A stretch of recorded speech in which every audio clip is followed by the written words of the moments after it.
Hi, everybody, and welcome back to another edition of the Beyond the Cage podcast presented by Fight Chicks. I am your host, Jim Graham. Alongside me is the Juice, Dave Sadler.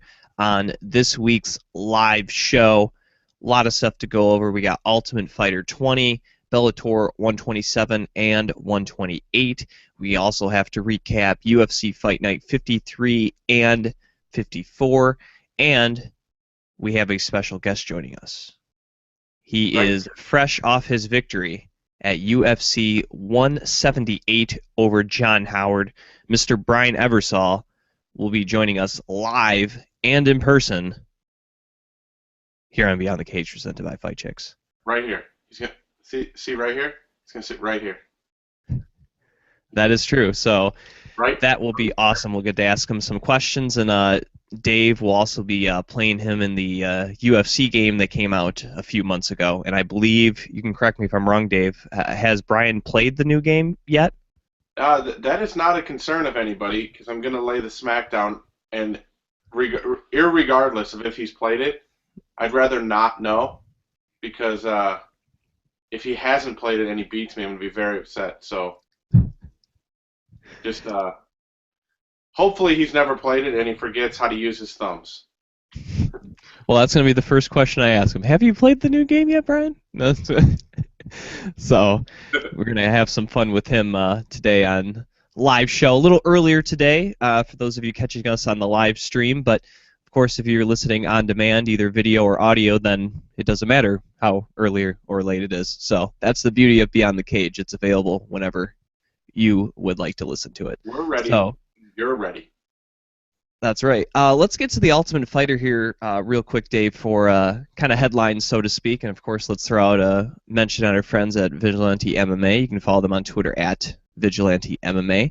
Had the Ultimate Fighter 20 last week. It'll be the first or last episode for a couple weeks here. As I remember when you and I were going over, like, man, I wonder how they're going to do the scheduling, because, you know, if they take breaks and whatnot, it might not be that many episodes. Well, they're going to take a break right now, and they will not have another episode until the 22nd of October, and that will end up being the Felice Herrig and Heather Clark fight as they march towards crowning a champion in the 115 division. But before we get to kind of our thoughts on that, let's look at the fight that happened. Carla Esparza against Angela Hill, number 1 against number 16.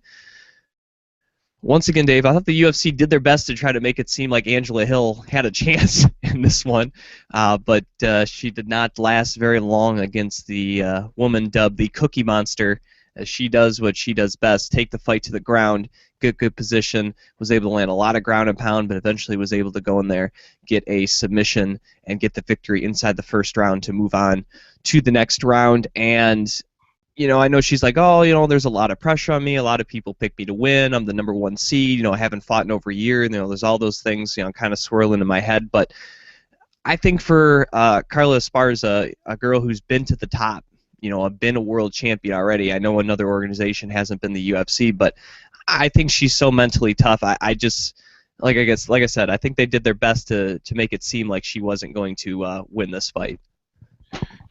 Yeah.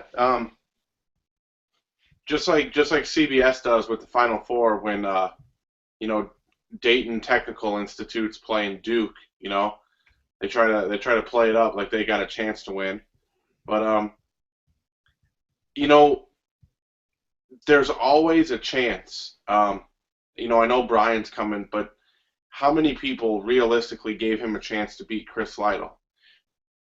Not very many people, but it's a fight. And if you go back and look at Angela Hill, I mean, she's pretty good at what she does. She just hasn't been a professional mixed martial artist for a long time. You know, we've seen lots of people. You're a big fan of Stephen Thompson, Jim, and in all of his karate matches, he's been a big deal. Did he ever lose? Wasn't he like 115-0 or something like that? I think they said he was like 41-0 in professional kickboxing, and then he never lost to amateur karate match either. So I think before he lost to Matt Brown was the first time he had lost in like a martial arts competition in like 15 years or something like that. So I mean, the one thing that I like about how they kind of portray it on the episode is it's not necessarily it wasn't necessarily that she had a chance to win, but they highlighted what she's good at. You know what I mean? Like it didn't have the to me it didn't have the appearance of 1-6 or 1-16. But either way, like I've said from the very beginning with this episode, yep, Angela hit from the beginning of the season. I'm sorry. From the beginning of this season, Angela Hill and these other girls who are losing, you have to remember that they're not going to get cut. They are the division. So yeah, you got beat by the number one girl in the division, but if you're making this a career, which I would assume you are because you're in the UFC, you she's got to be able to get right back in there, start training, learn, and honestly, how many people get this chance being 1-0, going straight to the UFC? How many people has that happened to? Like 2? I think Amir Sadala, Matt Riddle, and Matt Mitrione, I think either had 1 or 0 professional fights entering the Ultimate Fighter and had end up being like their first or second. Those only, and I know she's had 1, but to me, you can kind of throw her name with those other guys I mentioned. Yeah, and I mean, like I said, I know Brian's coming, but I mean, look at the struggle. What was he? 68 fights before he got to the UFC. You're lucky to get in there with 1. Learn, soak it up, and you're always going to be one of the first 16 to ever be in the the atomweight division or strawweight? Yeah. Strawweight. Well, do you like the fact that they're taking like a break here? I think it's kind of odd to take a 2-week break with still 4 preliminary fights left. Usually they take a break kind of towards Thanksgiving, and we're still almost, it's 5-6 weeks away from Thanksgiving. I would have thought maybe a break would have came then, but I would have, or at least a break after the preliminary round's done, in my opinion. But well, I don't like the break either.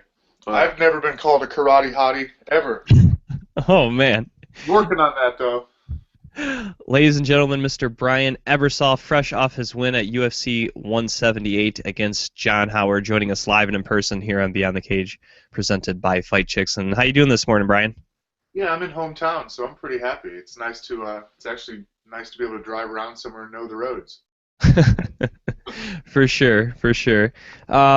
We'll get asking you a couple questions here. First question I told Dave was going to ask you, have you played the new UFC game, Brian? I don't know if you consider what I did playing. I think I was just there as fodder. But yeah, I've touched it, and I've been beaten pretty badly. Damn it. He said as Brian played it, I said, no, I hope not, because if you come in and beat me and then we ask you, that's not going to be good. Yeah. Just one touch of this one, and yeah. You have any requests, Jim? For what matchup to play? Or for division, maybe? Oh boy. Let's see. All right. Well, let's see. We got the big title fight coming up at 45 between Mendez and Aldo. I don't know who wants to be who, but maybe we can give a quick Beyond the Cage preview of that fight. I'll be that one. Which way am I? You're currently Aldo. Or do you want to be Mendez? I'd rather be Mendez. All right. I'm going to switch sides for this. Uh-oh. I don't want to get all confused. Hey, did you see my new poster over Throwing here? a punch, it looks like I'm pulling it. That one's cool. I like that I one. figured you might get one. Yeah. I'm showing Brian my new 178 poster, which I don't know. He signed it. So. You don't know if he signed it? Oh, I'm pretty sure he signed it. I like it. Did Now, they would tell you? limited edition, like one of 20? All of yours are. See the hologram in the bottom, right? Yep. They're all holograms. Beautiful. So they release 125 of them to you guys, do they? Yeah, but when you signed your 167, yours are counted. You have a hologram on yours, so that number includes all the fighter ones. which makes them even less. I would say that is Yeah. new then. And then I guess what I've been told, I was able to get an extra one from one of the fight nights they had a couple months ago. They sign extra for some of the VIPs when you guys are signing them, and they don't hologram those. They'll get, like, the people getting the front row seats, they'll just get one of those. Yeah, we generally sign about 150, And and then- I know the fighters get one each. So Mhm. that's probably, what, 20 to 22? Yeah, that's 125. So, no, I think every person should get one of these posters. They're awesome. I think everyone should have at least one. And My wife would probably prefer that I not have 4. well, it wouldn't be so bad. And if they weren't so big, they're really big posters. They're 27 by 39 poster. That takes up a lot of wall space. And I think that they were kind of like maybe the 18 by 24 size, more people would they could fit up a lot more. But that's just me. That's just nitpicking, I guess, in our memorabilia thing. But when you're signing those, Brian, does that, like, after like 5, are you like, can I just be done, or does or does that not really phase you? I enjoy it. Like, the first time, I think it took me a long time to do it, because there were a couple people there. But sometimes I feel bad because I actually write my whole name. Some of the people don't. Some people kind of scribble it out. Like, I remember being with a couple people that were quick, and I started doing just the B and a line. Like, I wouldn't even do the R, I. I never finished the N. Like, hardly ever, unless I'm really taking my time. By the time I get there, I just, throw my hand off. But, yeah, I feel bad for the guys sometimes because every now and again they get in a hurry.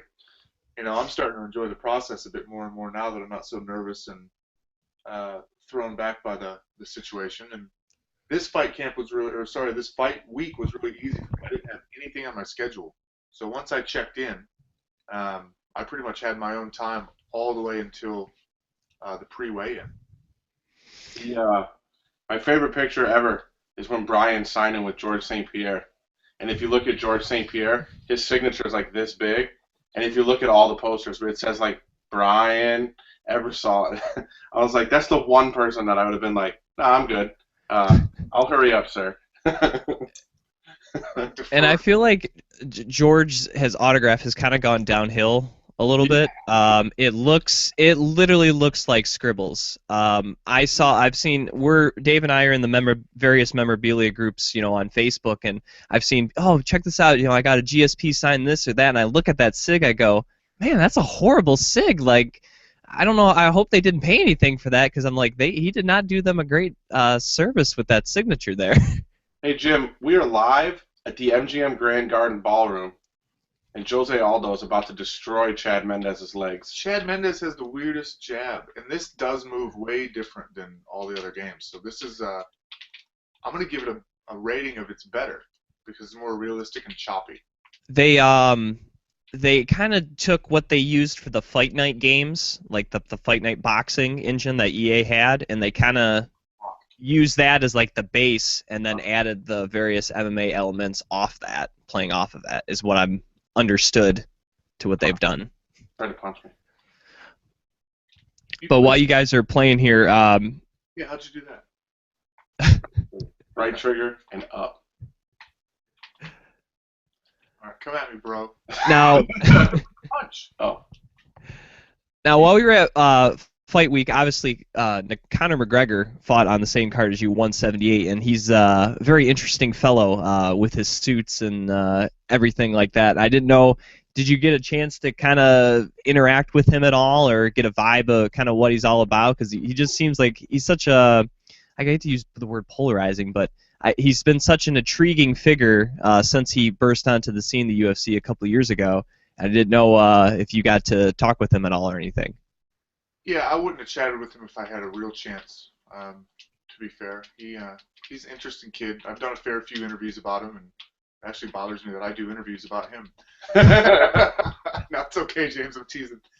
But, yeah, he definitely had a big following there. A lot of Irish folks came out and gave him some pretty big support, so it was pretty neat to see. Like, I'm actually impressed by his following. That said, he's he's a kid. I actually looked back into some of the things I'd read about him before, like the whole he was on welfare before his first fight and he got the bonus and things like that. I don't know how he was before he got to the UFC. I don't know how he was before he made the money. So it's hard to judge a kid. He's been thrown into the spotlight. I don't know if he earned the spotlight. I don't know if it was given to him. Maybe he's the only thing coming out of Ireland exciting right now, so they're making a big deal about him. But whatever the reason, he's got their support as an entire nation, and he's doing a real good job of keeping it and keeping it interesting. Right. That said, as a martial artist, I find him a little bit of a wanker.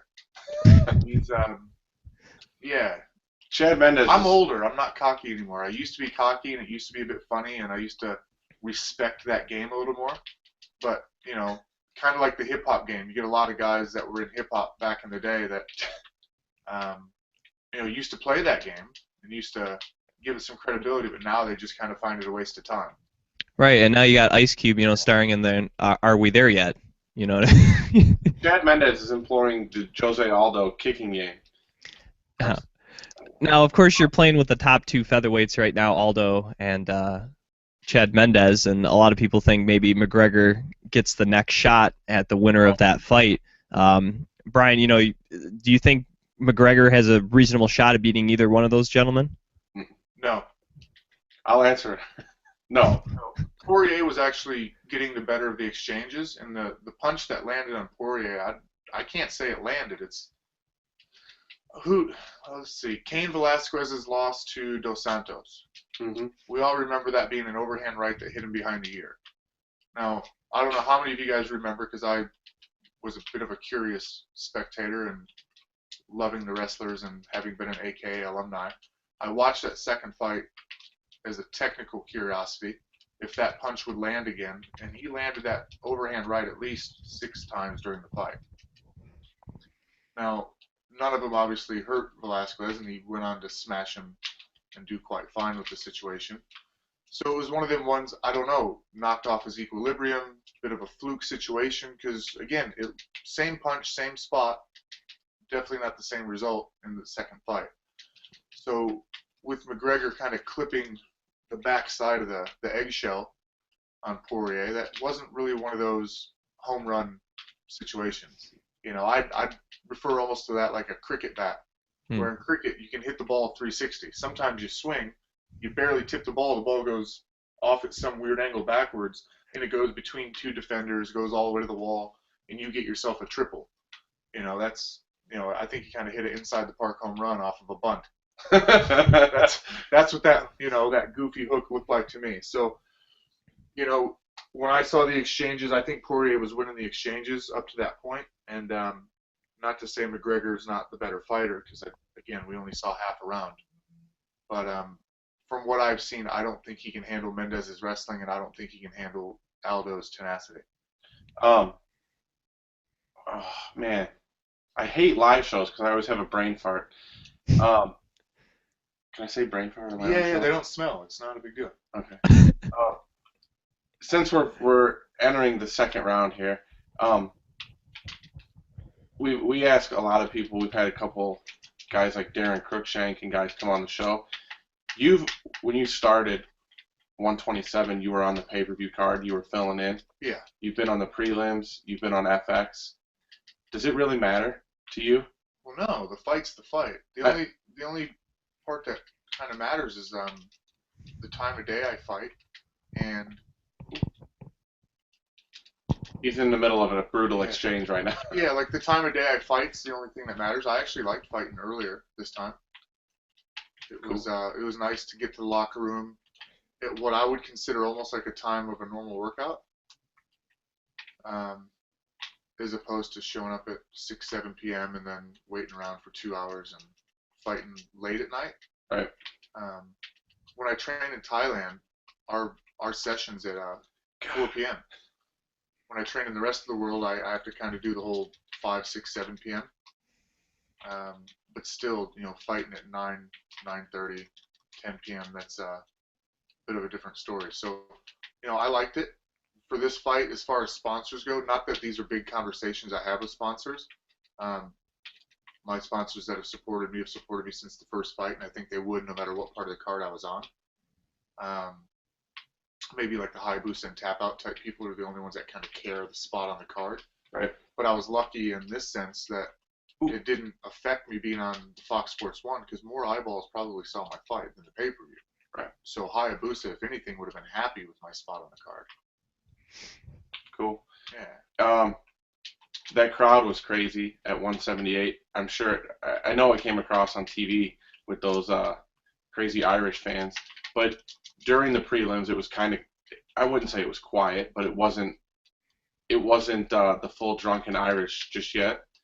When you're in there, I've always wondered. I might as well ask now. Can you hear anything? Is it a dull roar? Is that what it? Definitely a dull roar. Every now and again, you get the hillbilly like yelling, "Stand him up," or "This is gay," or that kind of thing. Choke the neck. I always hear "kick his ass, Seabass." Get a body bag. Yeah, you get some of that, but overall, it's pretty much you and your corner man. And unfortunately, the referees sometimes, because they like to play a big role in the fight, which is annoying. Just so people are aware, Mario Yamasaki, currently the referee, as we go inside 2 minutes of round number 2. He hasn't said a word. It's been awesome. Yeah, I'm the guy, Jim, when we could be, no? Could be over. I'm hurt. He kicked me in the head.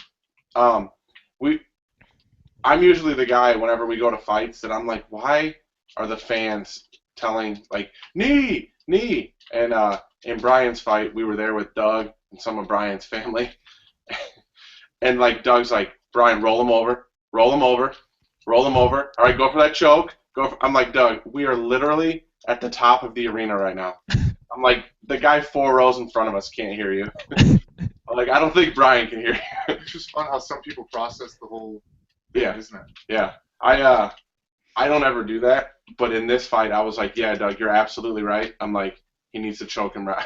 The nervous wreck. But anyway, go ahead, Jim. I don't know how to move.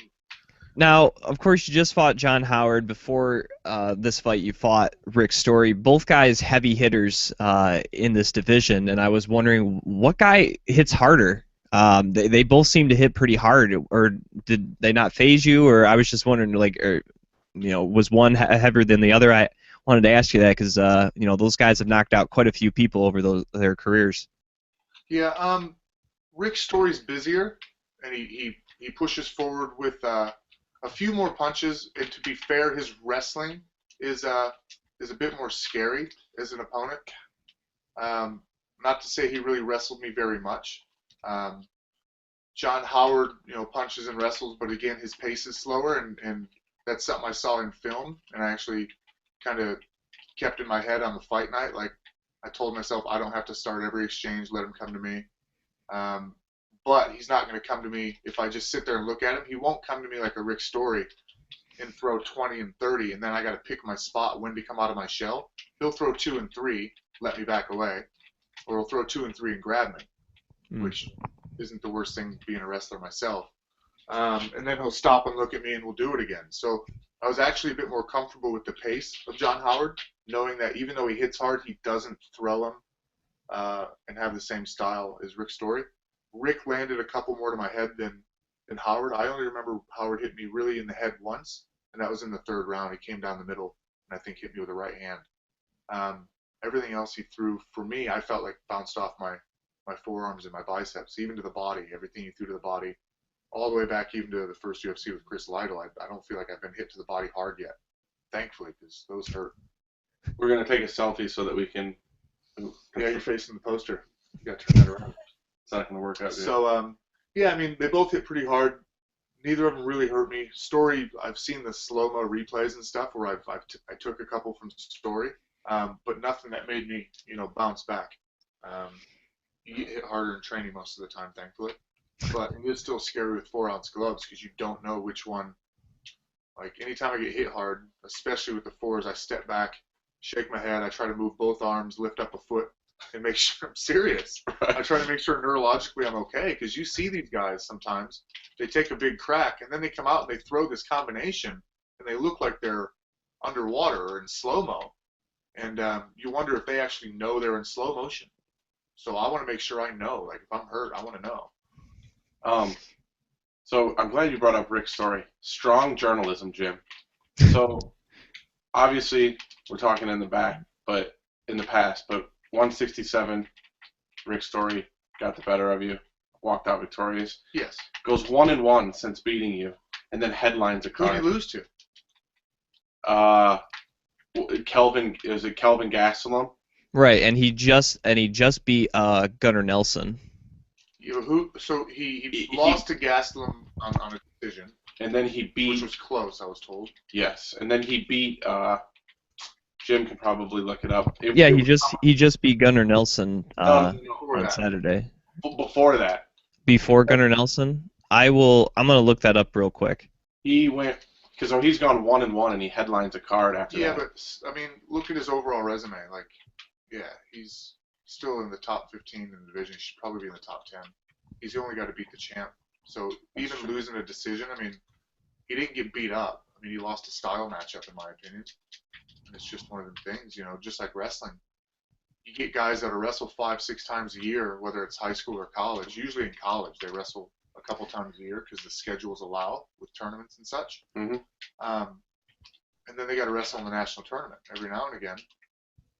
He fought one of the guys from the Ultimate Fighter Brazil, Leonardo Teixeira, and was able to submit him in the second round, and then he beat Gunnar Nelson last Saturday. So now he's 2 in a row, which is his first 2-fight winning streak since he won 6 fights in a row, which ended back in 2011 when he lost to Charlie Brenneman on a day's notice. So. Yeah, he's had a pretty good resume. I mean, Brenneman's a better wrestler, probably not a better fighter, and I think Story wins that fight more often than not. But Brenneman's such a good wrestler. And on fight any of us wanted. And on one day's notice. Yeah, I mean, you got to change your whole style. Yeah, because he was supposed to fight Nate Marquardt at 170. It was supposed to be Marquardt's debut, and then Marquardt missed weight. There was the whole thing with performance-enhancing drugs, and then he got cut from the UFC and then was suspended for a year.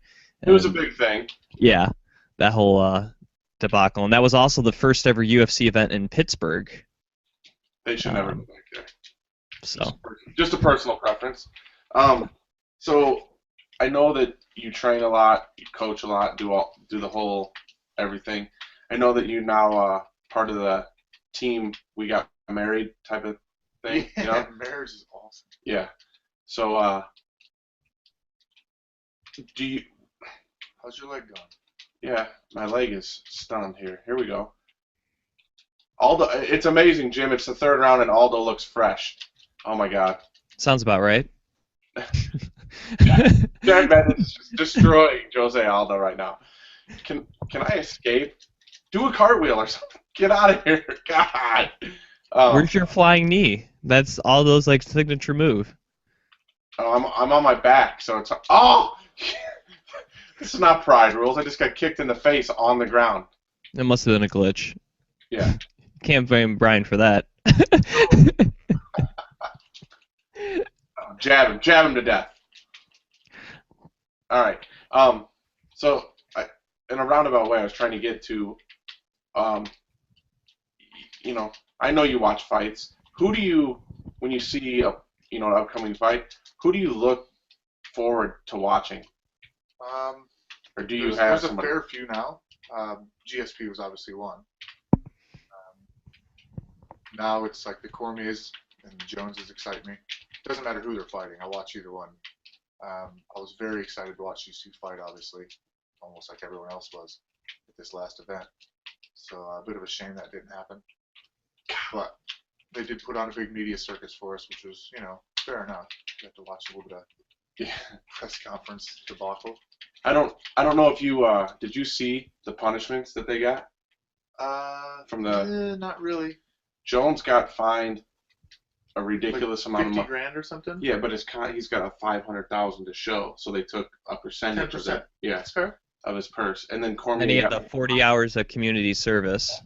Yeah. Jones has to do community service in Vegas before the fight, and Cormier has to do 20 hours where he lives. That's fair. Yeah, I mean, I guess don't do stupid stuff and Yeah. yeah, fair enough. Yeah, because I mean, it doesn't take like 15 minutes to like let some bad action from the past wash away. It does take some time. Mhm. So the 20 or 40 hours. Oh man, I blew my wad right there. I thought that was the end of the fight. No, you went 5-round title fight. Alright. Um, Did you just pull a Mark Coleman, Dave? yeah, Can I check? Is that yeah. possible? When I kick, hit the trigger and B. I'll kick you right now. What trigger? Right trigger. Or kick me. Kick me. I kick me. Kick me again. Why am I able to kick you? Got it? Uh-oh. I just gave him I just gave him the In my fight camp, I was trying to figure out how to check on the game 2 versions ago. I think where the new circular submission situation had just come out. yeah, the submissions on this is way better. That was the first time you ever had to do the circle. Mm-hmm. Mm-hmm. That's the one I was playing. I think that's with Lesnar on the cover. Yeah. That's Yeah. the one with Beef O'Brady's. Yeah, we were playing heaps of that. Yeah. A lot of that. Sorry, I'm American. I know All what right. Well, Alright. Yeah, so we were That- playing a lot of that, and it took me forever to learn how to check. It wasn't until like the last couple days kind of figured it out, because we would just have like kick battles, and whoever landed the most body kicks usually won the fight. Losing to Bob Sapp by body kicks was embarrassing reality. I was like, you've got to be kidding me. You could never do this in real life. I feel like just losing to Bob Sapp in general is pretty bad. On that game, he is so tall that he kicks and you can't reach him. And because it is very different than this one, there's not Right. much intricacy. Like, it's almost like there's a wall there that you can't, even if he kicks you, you can't go through it. Like, I would take a Bob Sapp body kick and go throw combos with, Heath Herring and whoever else. But yeah, it was a bit of a tough go. Now you're talking about submissions, and I know Joe Rogan has said this more than once on the broadcast. Mentioned how hard you are to choke out Brian, and most of the time, he mentions you just kind of leave your neck out there, knowing that the guys won't be able to choke you, so you can get into a better position and get out of possibly being choked. And is that something that you have just learned over the years, or have you always had a strong neck, or is it? Is it a technique that is it just something, or you just think, oh, they're not going to get me. I don't worry too much about it. Truly, all of the above of what you just said. Okay. Okay. If I was going to babble on about the subject, I'd almost sound, I don't know, maybe cocky or just, there's that many pieces of the pie. But truly, all of the above. There's a bit of technique and skill. There's a bit of confidence. There's a bit of having a strong neck. I was actually looking at a photo the other day of me in high school. With my 21-year-old sister sitting on my knee in like a prom photo, and my neck was just past my ears. I'm like, oh, where did that neck go? I wish I still had it. But yeah, as a wrestler, we double leg and single leg people all day. So the first thing they do is they come down on your head.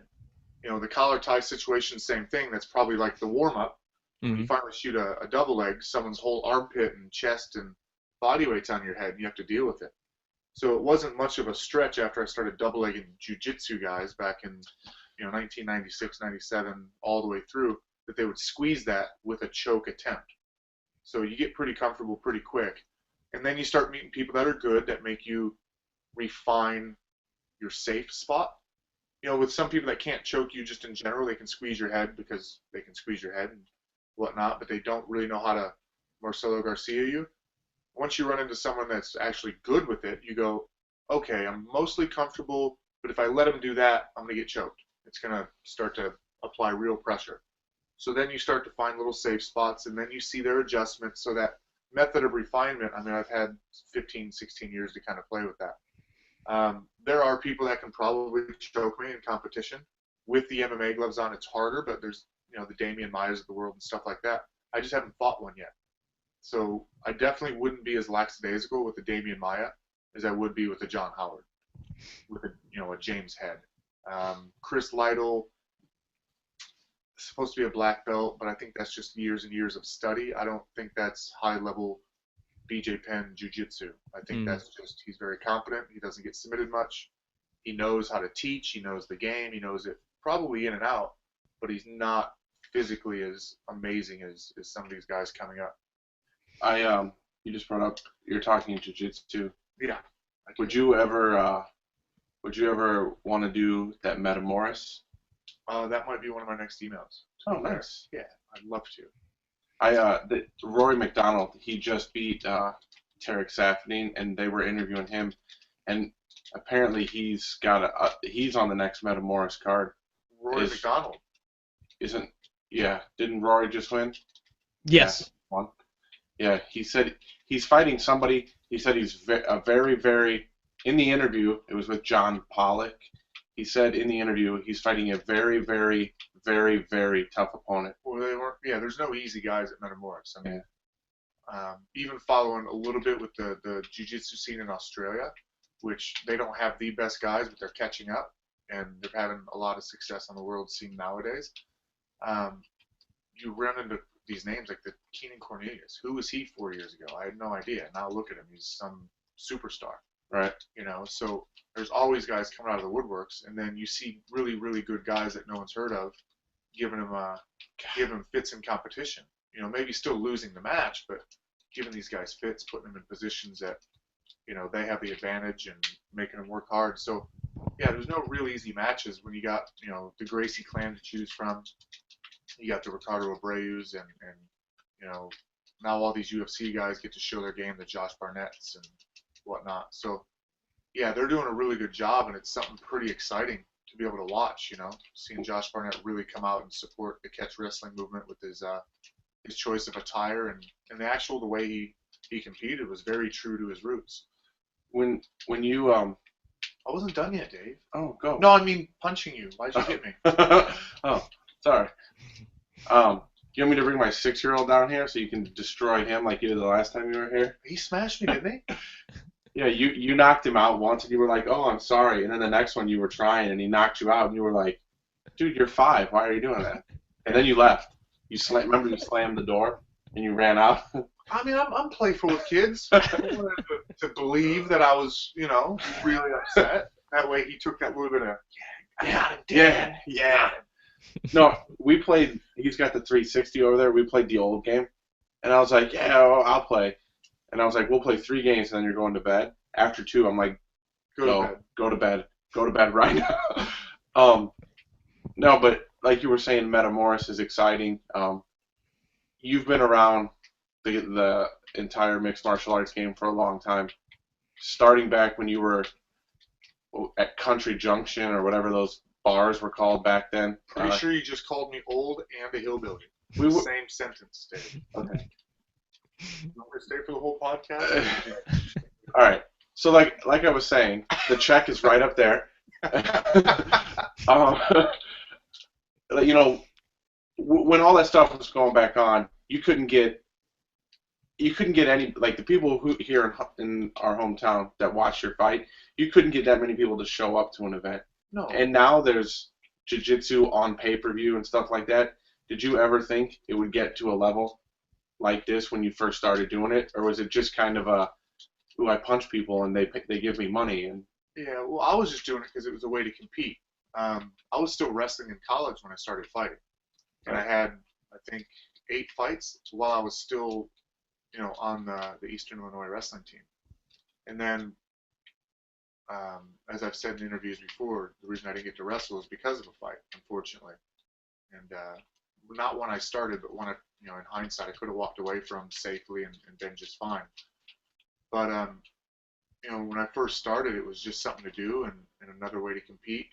Now, I've wrestled in front of, 10, maybe more, 1,000 people down at U of I at the Illinois State High School tournament. Mm-hmm. So to see like a couple of hundred people from some of the larger schools, and usually 30 to 50 from even country schools come out to watch these kids wrestle, it was just a matter of putting together a decent enough event to get people there live. The jiu-jitsu part, again, I've been to a couple small tournaments and seen very few people show up, but yeah, it was just a matter of time before enough people started playing the game to where they made their family and friends kind of care. Cool. Jim, we're closing in. 2.5 minutes remaining, round number 5. Wow. They just showed a statistic, and we've landed almost 800 strikes between us.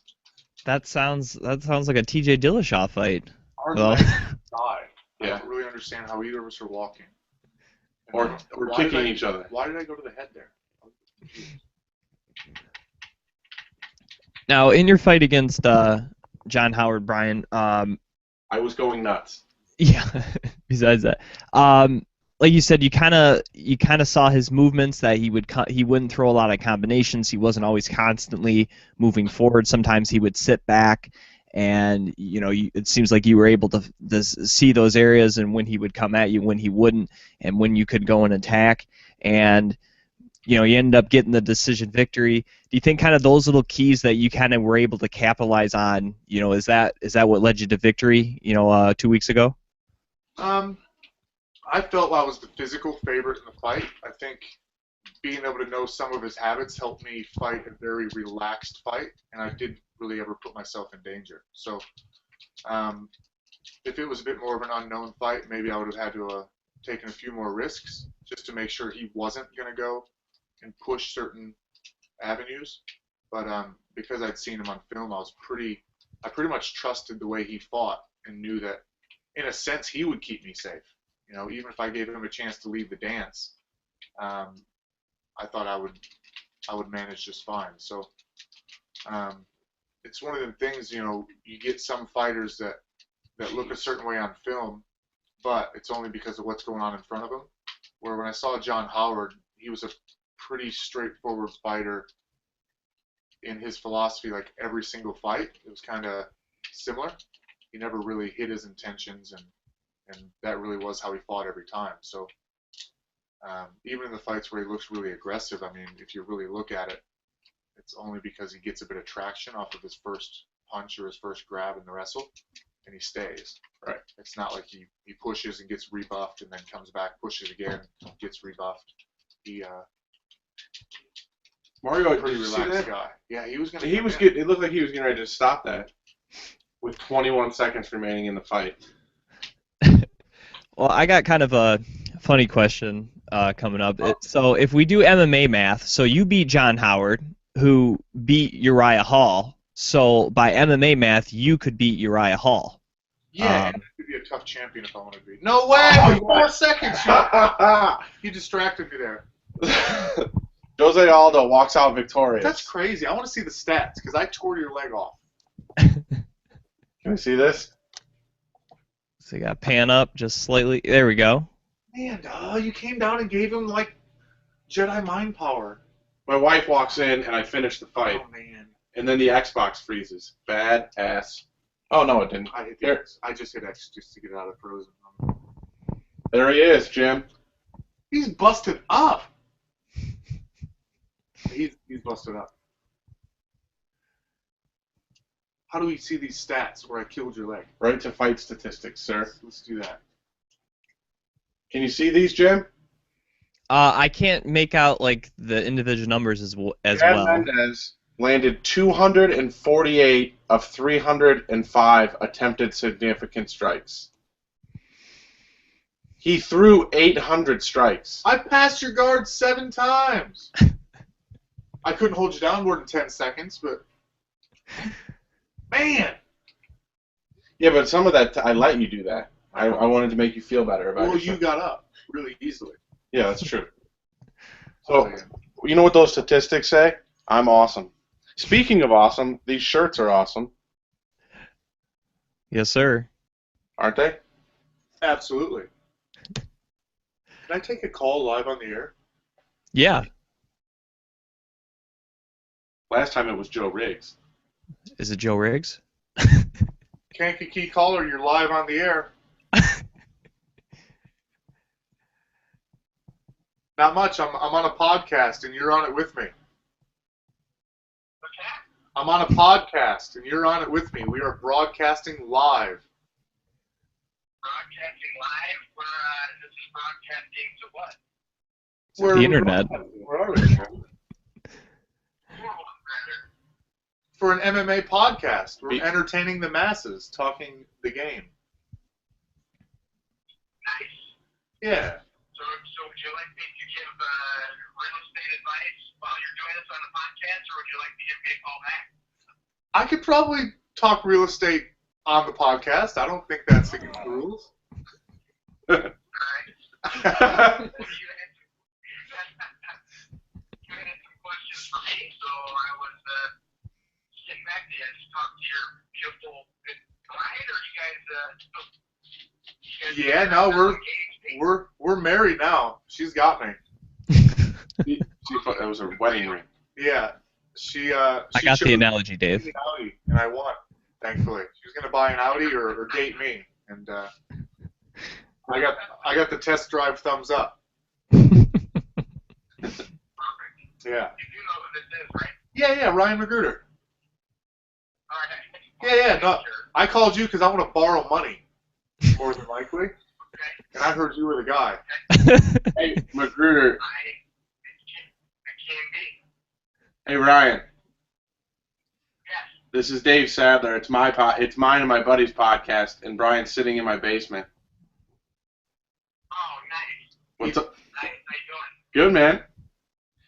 He So just beat me at UFC undisputed something or other, and knocked me out in front of a few people and made me feel bad. But so to recap for those watching, Brian's getting advice from a friend that was a year behind us in school, and that's what we're doing. he could have caught up. He was smart. He liked the younger girls.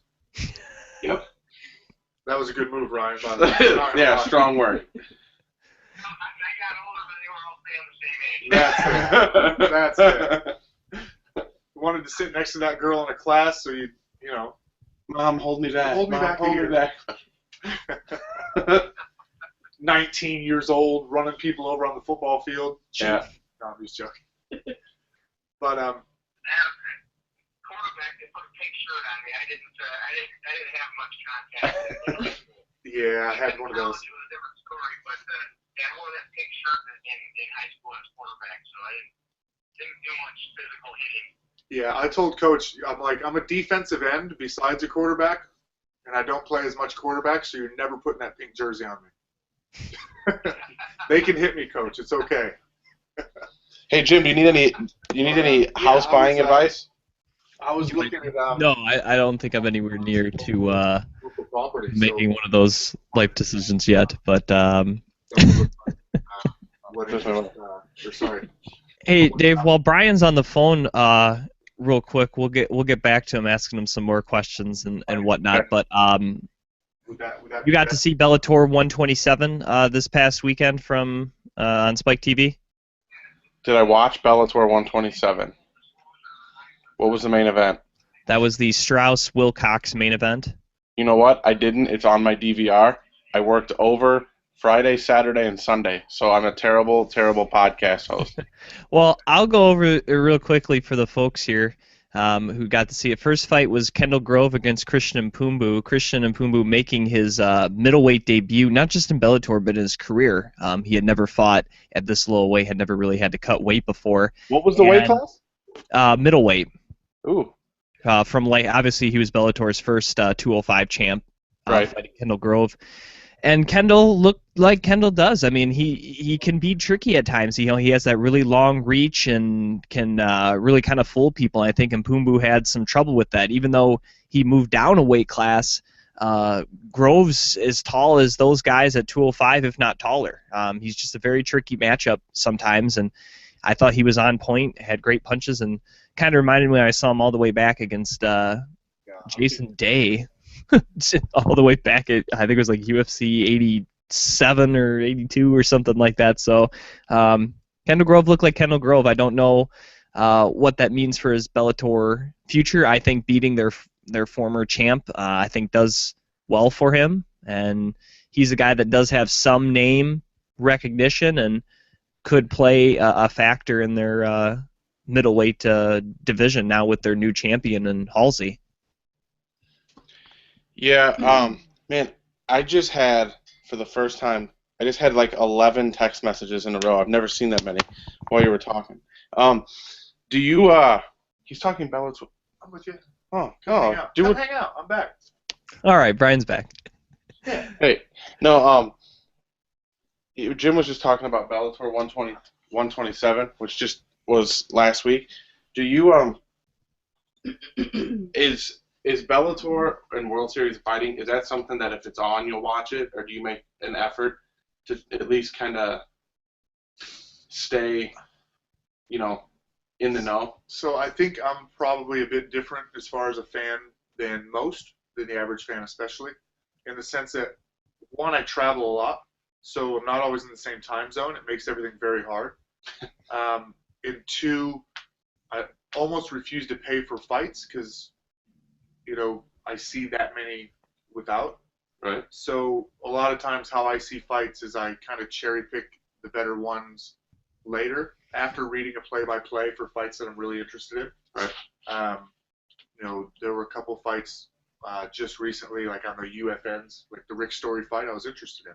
I read the play-by-play before anything, and, kind of based on that, if the fight looks interesting and it comes up on Fight Pass eventually, which it will, I might go back and watch it. If I don't, it's just less time spent watching MMA, and that's kind of okay. Do you think is the World Series of Fighting's existence and Bellator's existence and the UFC putting on 2 fights in less than 24 hours, is that good or is that bad? Well, I can't get enough. Yeah, if it's good for them, then fantastic. They're serving a market, they're entertaining people, and if the numbers, dictate, then bless them. Go fill those spots with content. There are a couple cool matchups with World Series of Fighting with the Fitch and the Berkman and Paul Harris and even Steve Carl. Triangle and one of the guys was a pretty fantastic fight that I watched the last bit of, heading into the submission. So yeah, quite entertaining, and Bellator's got a bit going on, and with Scott Coker running it, hopefully they won't piss everyone off quite as much. Yeah. Well, I think that Bellator made a lot of strides with Coker being in charge, and with letting Eddie Alvarez out of his contract, and other things. But me and Jim have talked about it millions of times. Bellator puts on a good product. The fights are good, but like with the tournament thing, well, Jim, what was it? The featherweight division, like the last 4 winners, 3 of them haven't received title shots yet. Yeah, there was a huge logjam, and then the one guy, I think they ended up having to let go because of visa issues, that Frodo Hasbulayev. They couldn't get him over from Russia again, or I don't know what happened with that. And then you still got, and speaking of the title shots, Dave Jansen won the tournament like season 7. Still hasn't got his title shot. So I don't know if Dave Jansen's even still under contract. I don't know what he's doing. I guess he's just chilling in Oregon where he lives. I don't know, but that's a guy who won a tournament, did the 3 fights in 3 months, beat Massine Held, who just beat, Pitbull, and now it looks like somehow Held's going to get his shot before Dave Jansen. So I don't know it's the technical things with Bellator that I think irks you and I, Dave, more so than what actually transpires in the cage. Right. Hey, check this out. We got an actual Twitter question. I know, Dave. Brian back in Illinois now and going to sign his fan mail sent to Bradley. Can you answer that? Dave, your stuff's in my car. There's a pen sitting next to it. I am off today to the post office. There you go. What color Sharpie is it? It's actually silver with hints of purple. Okay. Is that what you prefer, the silver when you sign stuff, or? Yeah, like the straight silver Sharpie, yeah. But the 2 I had actually kind of dulled out while I was at 178. Not because I was signing that many autographs, just because I've actually had those as personal Sharpies for a fair while. And what I didn't do this time, I didn't steal a UFC branded Sharpie. Do they have a poster signing? Yeah, the ones that you sign the posters with are usually branded UFC instead of Sharpie. You realize that's someone's job. Like, those bottles of water? Yeah. Like, that's the same bottle of water that's at Jewel. Absolutely. And then, like, they're like, hey, intern, like, wrap this. They probably don't have a machine doing it. They probably do have an actual like a former stripper or a blackjack dealer out in Vegas in a warehouse doing that. So I'm just saying, the next time, it's pens.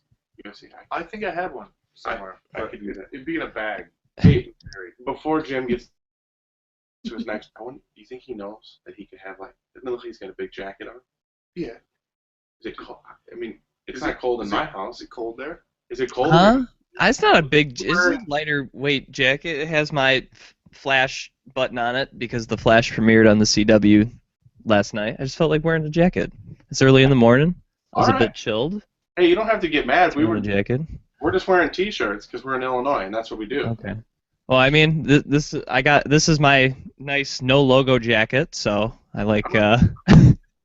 It's very hard these days to find a jacket without a logo, so I was able to find one. I got to get that. It doesn't have a logo. That's new and exciting. So. What's next? What do you want to talk about next? Let me finish this Bellator recap real quickly. It was actually an entertaining card. Doesn't have big names. Rob Ebersole fought Rafael Silva. Rob Ebersole, this guy, I tell you what, he used to fight at 155 when he was on the Ultimate Fighter. Right. He now fought at 135, and they showed a stat that he was undefeated under 155 entering that fight. Wow. So I just saw him a year and a half ago fight at 170, I think. Yeah. So they showed he was 12-10 at 155 and above, and then he was 4-0 at 45, and he had fought one fight previously at 35 and was 1-0. And it kind of made you think, like, why did he ever fight above, he had, 500 fighter and drops down. Now, against Silva, I think it was the jiu-jitsu and grappling game. Even though Ebersole was probably a little bigger, I think Silva, and we've seen it a couple times, especially when he fought Joe Warren there, Dave, Silva's a pretty solid jiu-jitsu guy, and this time he had a full fight camp. It wasn't on a week notice against Joe Warren, and I think, even though Rob Emerson, journeyman and whatnot, I still think the victory supplants him in this division and probably gets him the next shot. I know Mike Richmond had a very nice splash last week, with the big knockout there in the first round at bantamweight, but I'd like to see Richmond take on someone a little more challenging than Ed West. Before we get Richmond in there against Joe Warren or Eduardo Dantes. Yeah, I'm glad you brought up Mike Richmond too. We saw that with our debacle getting out to Vegas, and that was a very impressive knockout. That was his first fight at bantamweight. I agree. Yes. West probably not the gateway to a title shot, but I believe, if I'm not mistaken, that there was a replacement in that instance as well, and Ed West was a local guy that stepped up to that fight. But the one thing that I do like is, hey, you got to step up, and once you get in there, it's fair game. And Mike Richmond did what he, in that fight, he should have done that to Ed West, and he did. But yeah, that's absolutely. And then we had Carl Parisian take on relatively unknown Fernando Gonzalez, and Carl Parisian ends up getting knocked out and loses in this fight. And Carl, much like Brian, the guy that's been around a long time in mixed martial arts, and unlike Brian, hasn't suffered serious knockouts like this, especially in recent memory. And I think now that he lost to somebody we've never heard of, it wasn't like he was taking on someone like a Mario Zaromskis or somebody like that.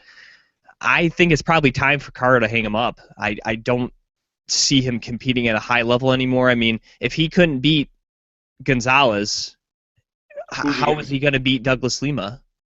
Right. And,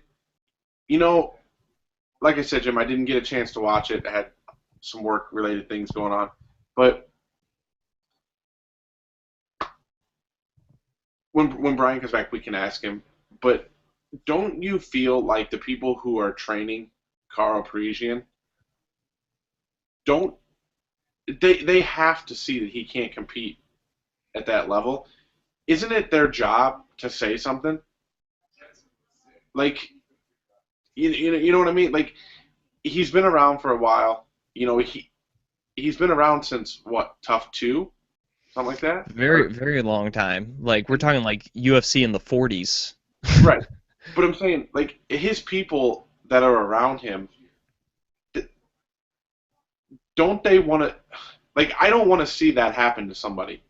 regardless of, I don't want to see that happen to Brian Caraway or Misha Tate, and I'm not their biggest fans. But once they get to that level where they're not winning fights, they're not looking impressive, and they're looking kind of terrible in defeat, somebody from his camp needs to say, look, man, there's a lot of other things you could be doing besides taking unnecessary knockouts. Carl Parisian, you don't think he could put on seminar after seminar and people would attend those? The guy's world-class judo. I Right. mean, he can instantly do seminars. I mean, he can be someone's. He can be like. He was kind of one of Ronda Rousey's first coach when she went down there to his judo gym and all that down in Los Angeles and around that area. So I mean, he has options to coach exclusively, and he has talent to pull from, and he has his cousin Manny Gambirian. I mean, they got a very solid team there over in California, and I know for a fact he could coach well, but when you're starting to lose into guys that no one's ever heard of and you're getting knocked out and just it's not looking good, and your only big win to your credit under Bellator is beating another guy who should be done in Phil Baroni. You got to start I think looking to move to the next phase of your career. Yeah, he was talking about Carl Parisian. Yeah. And I said, I'm not a big Brian Caraway and Misha Tate fan, but when they get to that point of their career, I don't want to see them take unnecessary defeats, unnecessary knockouts. Somebody in his camp should be like, it's time to train train full time or do whatever. Yeah. Because I mean, all those people who are surrounding him are basically making money. Like his his manager is making money off of him. Yeah. At a certain point, it's got to be about, dude, I want you to be able to, live life for the next But 30. not everyone has that level of trust or even that level of transparency with the people around them. I travel a lot. Like, you think the people in Thailand could tell me, the Rogers and the boss that runs the place, like, you think they could tell me, like, what to do in a sense? I'm not around them enough for them to have that influence. Right. And I'm a pretty level-headed guy, and I would listen, with a keen ear to what they had to say and their real point. But not every athlete holds full conversations with even their closest, with their wife, with their kids, with I see so many people go through their day just real short. They've already got their mind made up. They just tell people.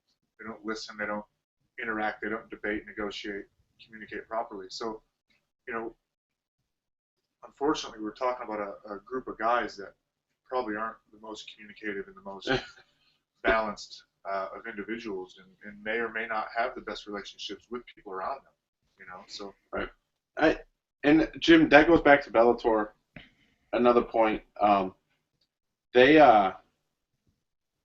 have a good crop of guys coming up, like we were just saying, like Mike Richmond and Douglas Lima and guys like that. And it goes back to, we've said this 100 times too. They can be very, very successful being the number 2 to feed into the UFC. And I understand that you can sell that Carl Parisian's coming. I understand that, like to a local crowd. But I would rather see 100 Mike Richmonds trying to make a name for themselves than one Carl Parisian. Because let's not kid ourselves. If he would have beat that kid on Friday, it wasn't like the UFC was going to call and say, hey, we need you to fill in for a title fight. Realistically, how far, if you're in Bellator, what are you, 12 fights away from a UFC title shot? Well, I guess it depends, because I think Eddie Alvarez beats Cowboy Cerrone, he probably gets a title shot coming right off of Bellator. So it really depends. And but yeah, Carl Parisian, I don't think was going to get back into the UFC. I didn't see that happening. I mean, he lost to Rick Hahn, who is a solid competitor, don't get me wrong, but then Rick Hahn goes on to get destroyed by Douglas Lima. I mean, that fight wasn't even close. And I know, we were joking around with MMA math earlier with you, Brian, about, that means you could beat Uriah Hall, and it's not always transferable, but I just find it hard to believe that Douglas Lima would, at this stage in his career, in Carl's career that is, would would lose to him. You know, I mean, I'm sure you've probably seen Douglas Lima fight before, Brian, but that guy's just brutal. And I don't think there's much Carl could offer him. Yeah, there's him and Diego Lima. Diego His brother. just on the Ultimate Fighter. Yeah. They both look a bit staunch. Yeah, Douglas Lima. When we were at 175, he was there because the next night was the tough finale. Did he pose with Hendricks with their belts or something? Wasn't there like a face-off picture? Yeah, I think they did. That was there was like a conference, or I think Felice Herrig was there, Dave. It was like the Alienware booth. They were at the Fan Expo. Right. Yeah. I didn't see it. I was working the Tiger Muay Thai booth. I don't know if you knew that. I was selling Tiger Muay Thai shirts. I heard. No, but I shook Douglas Lima's hand and I was like, yeah, pleasure to meet you. Please don't kick me, because that guy, to me, I'm never gonna train. To me, the kicks are underutilized a lot. Douglas Lima can single-handedly beat guys in Bellator using kicks, and I mean, his stand-up is 7 out of 10, but when those kicks come, it opens up so much more, and it seems like it's very underutilized. In amateur MMA all the way up to the UFC. But I don't want to take a leg kick, so don't. Leg kicks hurt. So, I had another point and I lost it. Go ahead, Jim. I just got one last fight to cover here on Bellator, and we can do a quick preview for 128. We got a couple of interesting guys on that card. Daniel Strauss looked awesome in his main event fight against Justin Wilcox, guy right here, local guy, Daniel Strauss. Was able to get the victory, beat Justin Wilcox in the first round, and I think he's ready to go for Pitbull, to be quite honest. I know Curran had another close fight with him, but that probably wasn't Curran's best performance. He different Pat Curran than what we've seen before, and I think he should get a fight just to kind of get himself back to that level he was before he lost to Pitbull, and like the fight when he beat Strauss there in their rematch. So I think Daniel Strauss, Pitbull is probably on tap coming up here next for 145 for Bellator, Dave. Yeah, Pitbull going to get back in it.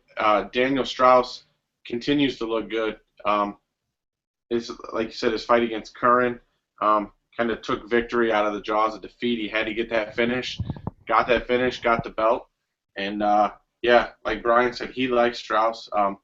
You can't help but like him after what he did to Curran. It was a real close fight, and like I said, he took victory from the jaws of defeat. Was Strauss in the Midwest at all when you were, or had? I hadn't heard of him until he popped up in Bellator and had probably won 2 fights, and then I just saw the crazy guy, tall dreads, funky stand-up. Yeah, he started hearing a bit about his past, and he kept winning. So that's kind of how I've come across him. Cool. Now, Brian, of course, you're sporting the shaved head now, but I've heard Strauss and I've heard other fighters do this. They've actually tried to cut their hair to make weight. Has that ever been that drastic for you, or have you seen or heard guys doing that when you've been weighing in for fights, trying to do something? I think that's rather silly, but have you ever seen anyone try to do something like that? If you got that much, I've played around a bit. I don't know how much I lose doing it, but yeah, you hear people try to spit off like a quarter of a pound, things like that. But yeah, the haircut thing, no, I haven't met any wrestlers or MMA guys with that much hair on their head where it was worth trying. But I guess if you got big dreads that weigh, 2 pounds. I was at the weigh-ins and he came out and he's always had the dreads, and he didn't have the dreads and he looked awful, absolutely awful. He didn't have the dreads for this fight, but he was able to stay that power off and still get the first round knockout. So maybe it's a new trend. Maybe he's learning to live without him, I guess. Matt Zingano versus Sarah McMahon live from the Chicago Arena on that TV right there. That'd be a good fight. If it ever happens, maybe we'll. With Yves Levine. All right, looking at Bellator 128 here real quickly, Dave. We got Alexander Sarnovsky will make his Bellator return. He will be taking on a guy by the name of Dakota Cochran. Is he the pornography guy? That is the pornography guy. He might be. I don't know. They don't have a picture for him. It's just a shadow. He was on The Ultimate Fighter, and then that was the man that he did a certain type of pornography and got paid very well, and everybody was saying that was weird, which it may or may not be. Hey, you But got to anyway, make money, right? I mean, yeah. So, Also, we're going to see, speaking of the Ultimate Fighter, Bubba McDaniel will make his Bellator debut as he takes on Emiliano. Boy, I probably said that completely wrong. Sorty. And this is an interesting, I don't know what, it says middleweight, but it lists McDaniel at 170 for weight, and it lists Sorty at 205. So I don't know. I'm not sure how, once again, Bellator's website, probably a little off there. And then we have the very exciting and electrifying Michael Page will make his Bellator return as he takes on former Strikeforce fighter Nashan Burrell. And then in the main event, as we kind of were talking about with the Silva fight, Dave, we finally get to see Joe Warren against Eduardo Dantes. And those are kind of the fights I want to focus on, the Burrell and Page and Warren and Dantes. And, you know, Michael Page has been very electrifying in the couple Bellator fights we've seen, first-round knockouts, 6-0 in his career, really hasn't fought much adversity. And, you know, maybe Burrell isn't the highest caliber of opponent Bellator could offer him, but he's a guy, like I said, has fought in Strikeforce, you know, has fought in some of the top organizations. And do you think Burrell, do you think that's a fair test to move on for, you know, Michael Page, who looks like he could become a star for Bellator? you know who could be a star? I'm going to go to it, but Kat Zingano knocking out Sarah McMahon. Anyway, yeah, Michael Page. Hey, I thought we were going to focus on that.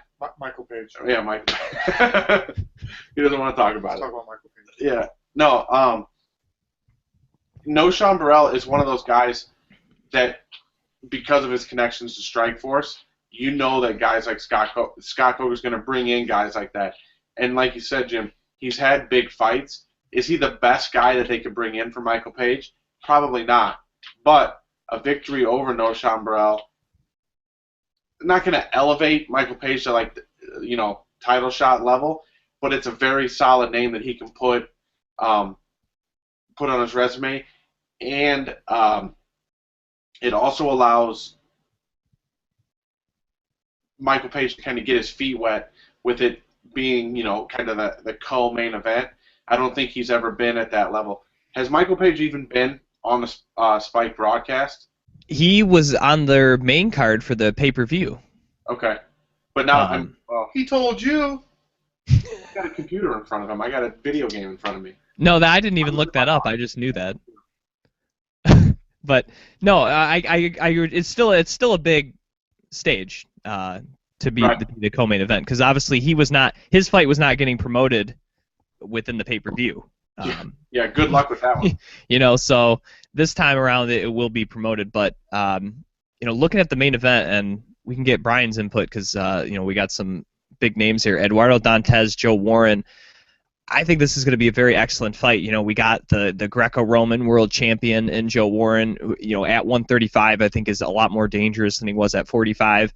And Eduardo Dantes, he's just so big for this weight class. I mean, he's 5'10" and fights at 135 pounds. You know, I'm 5'10", and I could not see myself at any point in time, whether I dehydrated myself or not, weighing 135 pounds. So, you know, he's a very scary guy, has really good stand-up, and I think we've seen a couple times, Dave, even though he's been taken down, like even in like the Makovsky fight, he can still go out there and pull a submission. You know, people don't talk about his jiu-jitsu because his stand-up's so good, but he has that, and Joe Warren's a guy that, you know, sometimes doesn't always do the technical best thing. He kind of bowls forward and, you know, uses his strength and pace sometimes to get out of submissions more so than technique, and that could play into Dantes' hand. And obviously standing up, you know, Warren has some power at the class, but I don't think wants to really stand up with Dantes too long. And it's going to be, if Dantes gets on his back, can he defend well? Can he stop the ground and pound? And can he set up a submission? Because Joe Warren will take him down. I don't see that being too hard for him to accomplish, but can he stay on top, and can he stop not getting hit by the great punches and kicks of Eduardo Dantes? Do you think that this fight for Warren, if he can get Dantes down early, that's going to prove pivotal for victory, that, you know, to kind of tire him out with the wrestling to try to work for the victory late in the fight? Do you think that's a key, or do you think Dantes is good for the entire 15 minutes?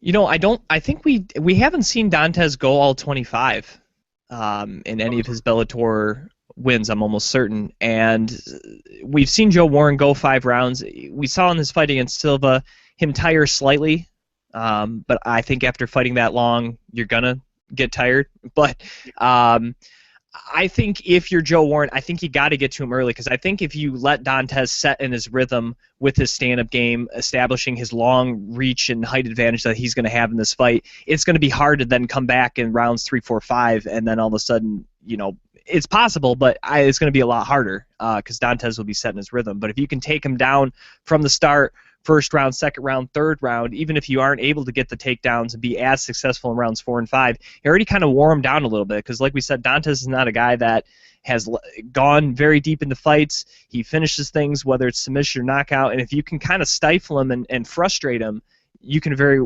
much win this fight. But if he can't get that great start, I mean, Dantes is a guy that can knock him out in the first round. And he has to be on him from the start and try to push this pace.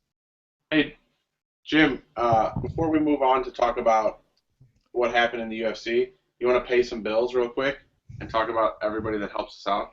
Oh, yes, of course. Let's talk about MMAinsider.net. We had our good friend Chuck Grace on last week from the show at MMAinsider.net for the Twitter handle there, writing the great stories there.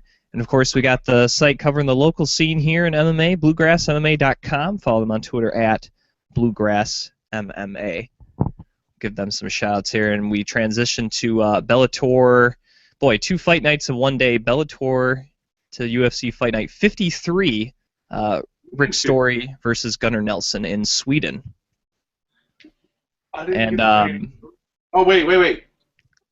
Do I get to pay bills? Yeah. Brian has to pay bills. Let's do it. Here, hold on. TigerMuayThai.com. Book your trip to paradise now. I've never done that before. Is that all right? Yeah. That sounded pretty good. We should try that. I'm going to try it one more time. Okay, hold on. Ready? Wait. Are you ready? All right, 3, 2.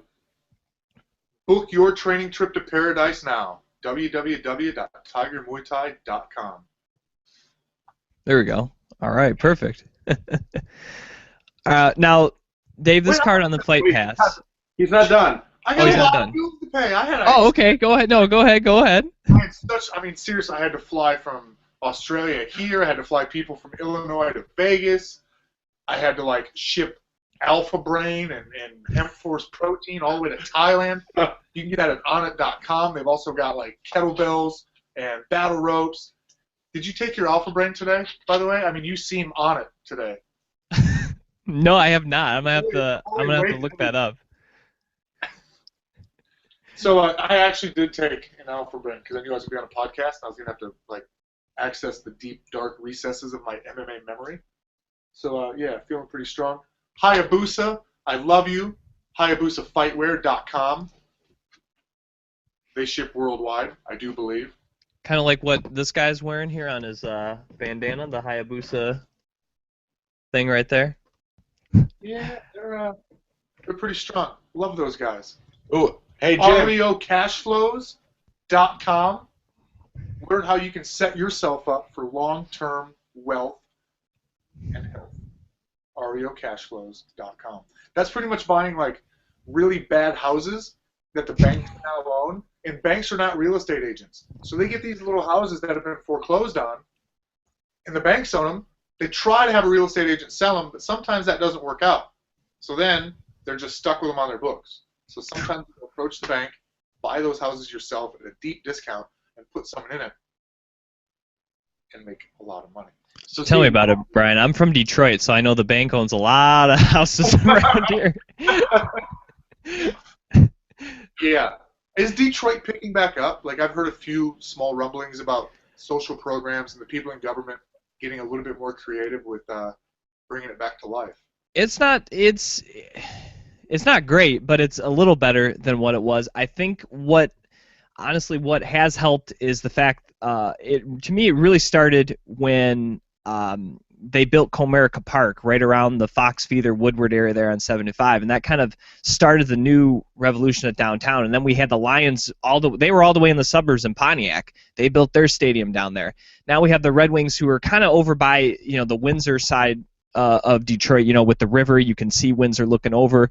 I always felt like that was kind of like that part of downtown, like that wasn't really downtown, that was like somewhere else. And now the Red Wings are going to move a new facility right downtown. I think that's going to really invigorate the Midtown area. And I hope with Joe Louis moving out where it is along the river that they can revitalize the Riverwalk and make it look great, because the river is something they never utilized before. I don't know if you've ever been to Windsor, Brian or Dave, but if you look at Windsor's side of the river, theirs looks great. Like, they got all the buildings and the casinos and the hotels. They're all nice. Like, their downtown kind of goes around the river, and ours doesn't. I don't know who planned our city back some 350 years ago, but they did not utilize the riverfront as good as it could. And I hope with Joe Louis moving out, they can use that land to get some businesses and housing and hotels and really make that river look great. And I think if that can ever happen, I think that would really help Detroit out.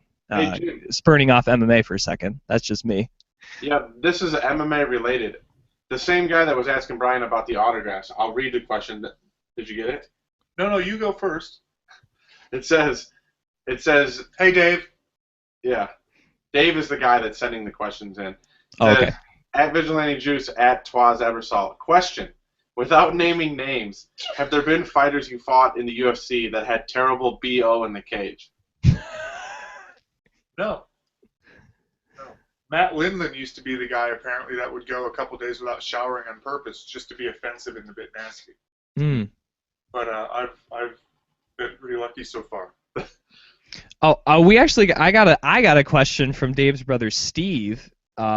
He was asking me, can Brian explain his reason or strategy to the punch the knee that you like to throw? And and it says longtime listener, first time caller. Steve threw that in.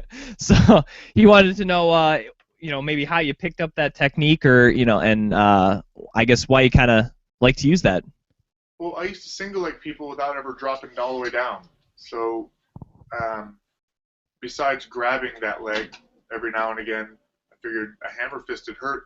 Because I could be very accurate with my hand, because I always pick the knee, if I can just turn that over that slight bit, that extra quarter of a degree, I can throw a nice hammer fist to the really, really tight, small muscle above the knee, and that's where I'd like to kick as well. So if a kick hurts, a punch hurts half as much. So I figure with that being their lead leg, if I pick on it a bit with even some small damage, that's the side I throw a lot of knees to. Like when I had John Howard against the cage, I threw 4 or 5 knees before I finally got double underhooks, and then the ref broke us. I don't know why these refs talk to us and play around during fights, but it was a real awkward situation that he let me throw knees from a not dominant position, and as soon as I lock my hands in a dominant position, he gives me 2 seconds to try an inside trip and then separates me. So anyway, a little bit of damage, plus the other part is if I can touch that leg, they're going to have to start respecting that and pulling it back, and they're going to have to change their stance when I dive in, which opens up, some striking opportunities if I lunge down and I see them change their stance, or it might actually induce me into a wrestle while they're off balance. Thanks for the question, Steve. Long-time listener, first-time caller. I got a long-time listener, first-time caller. This is the fellow that actually runs REO Cash Flows. So one of my sponsors is listening, and I appreciate it. Thank you, Eric. He says there's a situation called the Detroit Progress Fund. His exact words: "No shit, you can buy homes for $100." Those like I said, those are the abandoned homes. Those are the ones that the bank has foreclosed that they haven't been able to sell, and they're just trying to get them off the books, like you were saying there. And yeah, that's one of the things that they're trying to do to get people moving back into the city. And I think it's worked to some extent. I haven't heard it's not like all this, we've seen a huge increase in population returning back to the city, because some of these houses that you're getting are not great condition or in great areas still, but price. Right, but yeah, but it is something that will help. And like I said, I think if there's a few technical things, and I think we have right leadership. And again, unfortunately, I live in the suburbs, so I can't like vote in any of the Detroit elections or whatever. But some of the people we now have in place, for a long time there were some corrupt city council members and mayor, and there was a lot of them just doing absurd things. I don't know if you guys city funds to buy himself a brand new $80,000 Navigator. That sort of thing can't happen when you're trying to help reinvigorate a city. And it's one of the reasons why Detroit really fell off. And then obviously, you throw in everybody, when the collapse hit a couple years ago, GM and Ford and all that. But, that's... We are actually going beyond the cage on this show. We're going beyond the cage. But, yeah, I could go on all day about that. But well, speaking of not going on all day, how about these fights at UFC Fight Night 53? 4 fights shown on the main card, 3 of them ending inside the first round. I think it took me 5 minutes to watch those first 3 fights on the card. First fight was at 145, Mike Wilkinson against Nicholas Backstrom. You and I actually picked Backstrom there, Dave. We kind of took the home guy there in Sweden. And Wilkinson, a guy who hadn't fought for over a year, and that was all the way back on Fuel TV 10. And that was a loss that he had for the Brit Wilkinson. It was definitely a back and forth fight, but Wilkinson was able to land the big punch there. I believe it was a right to drop Backstrom and just knocked him out cold. And the referee had to stop this one at the 119 marker. And if there was ring rust for Wilkinson, it didn't look like it.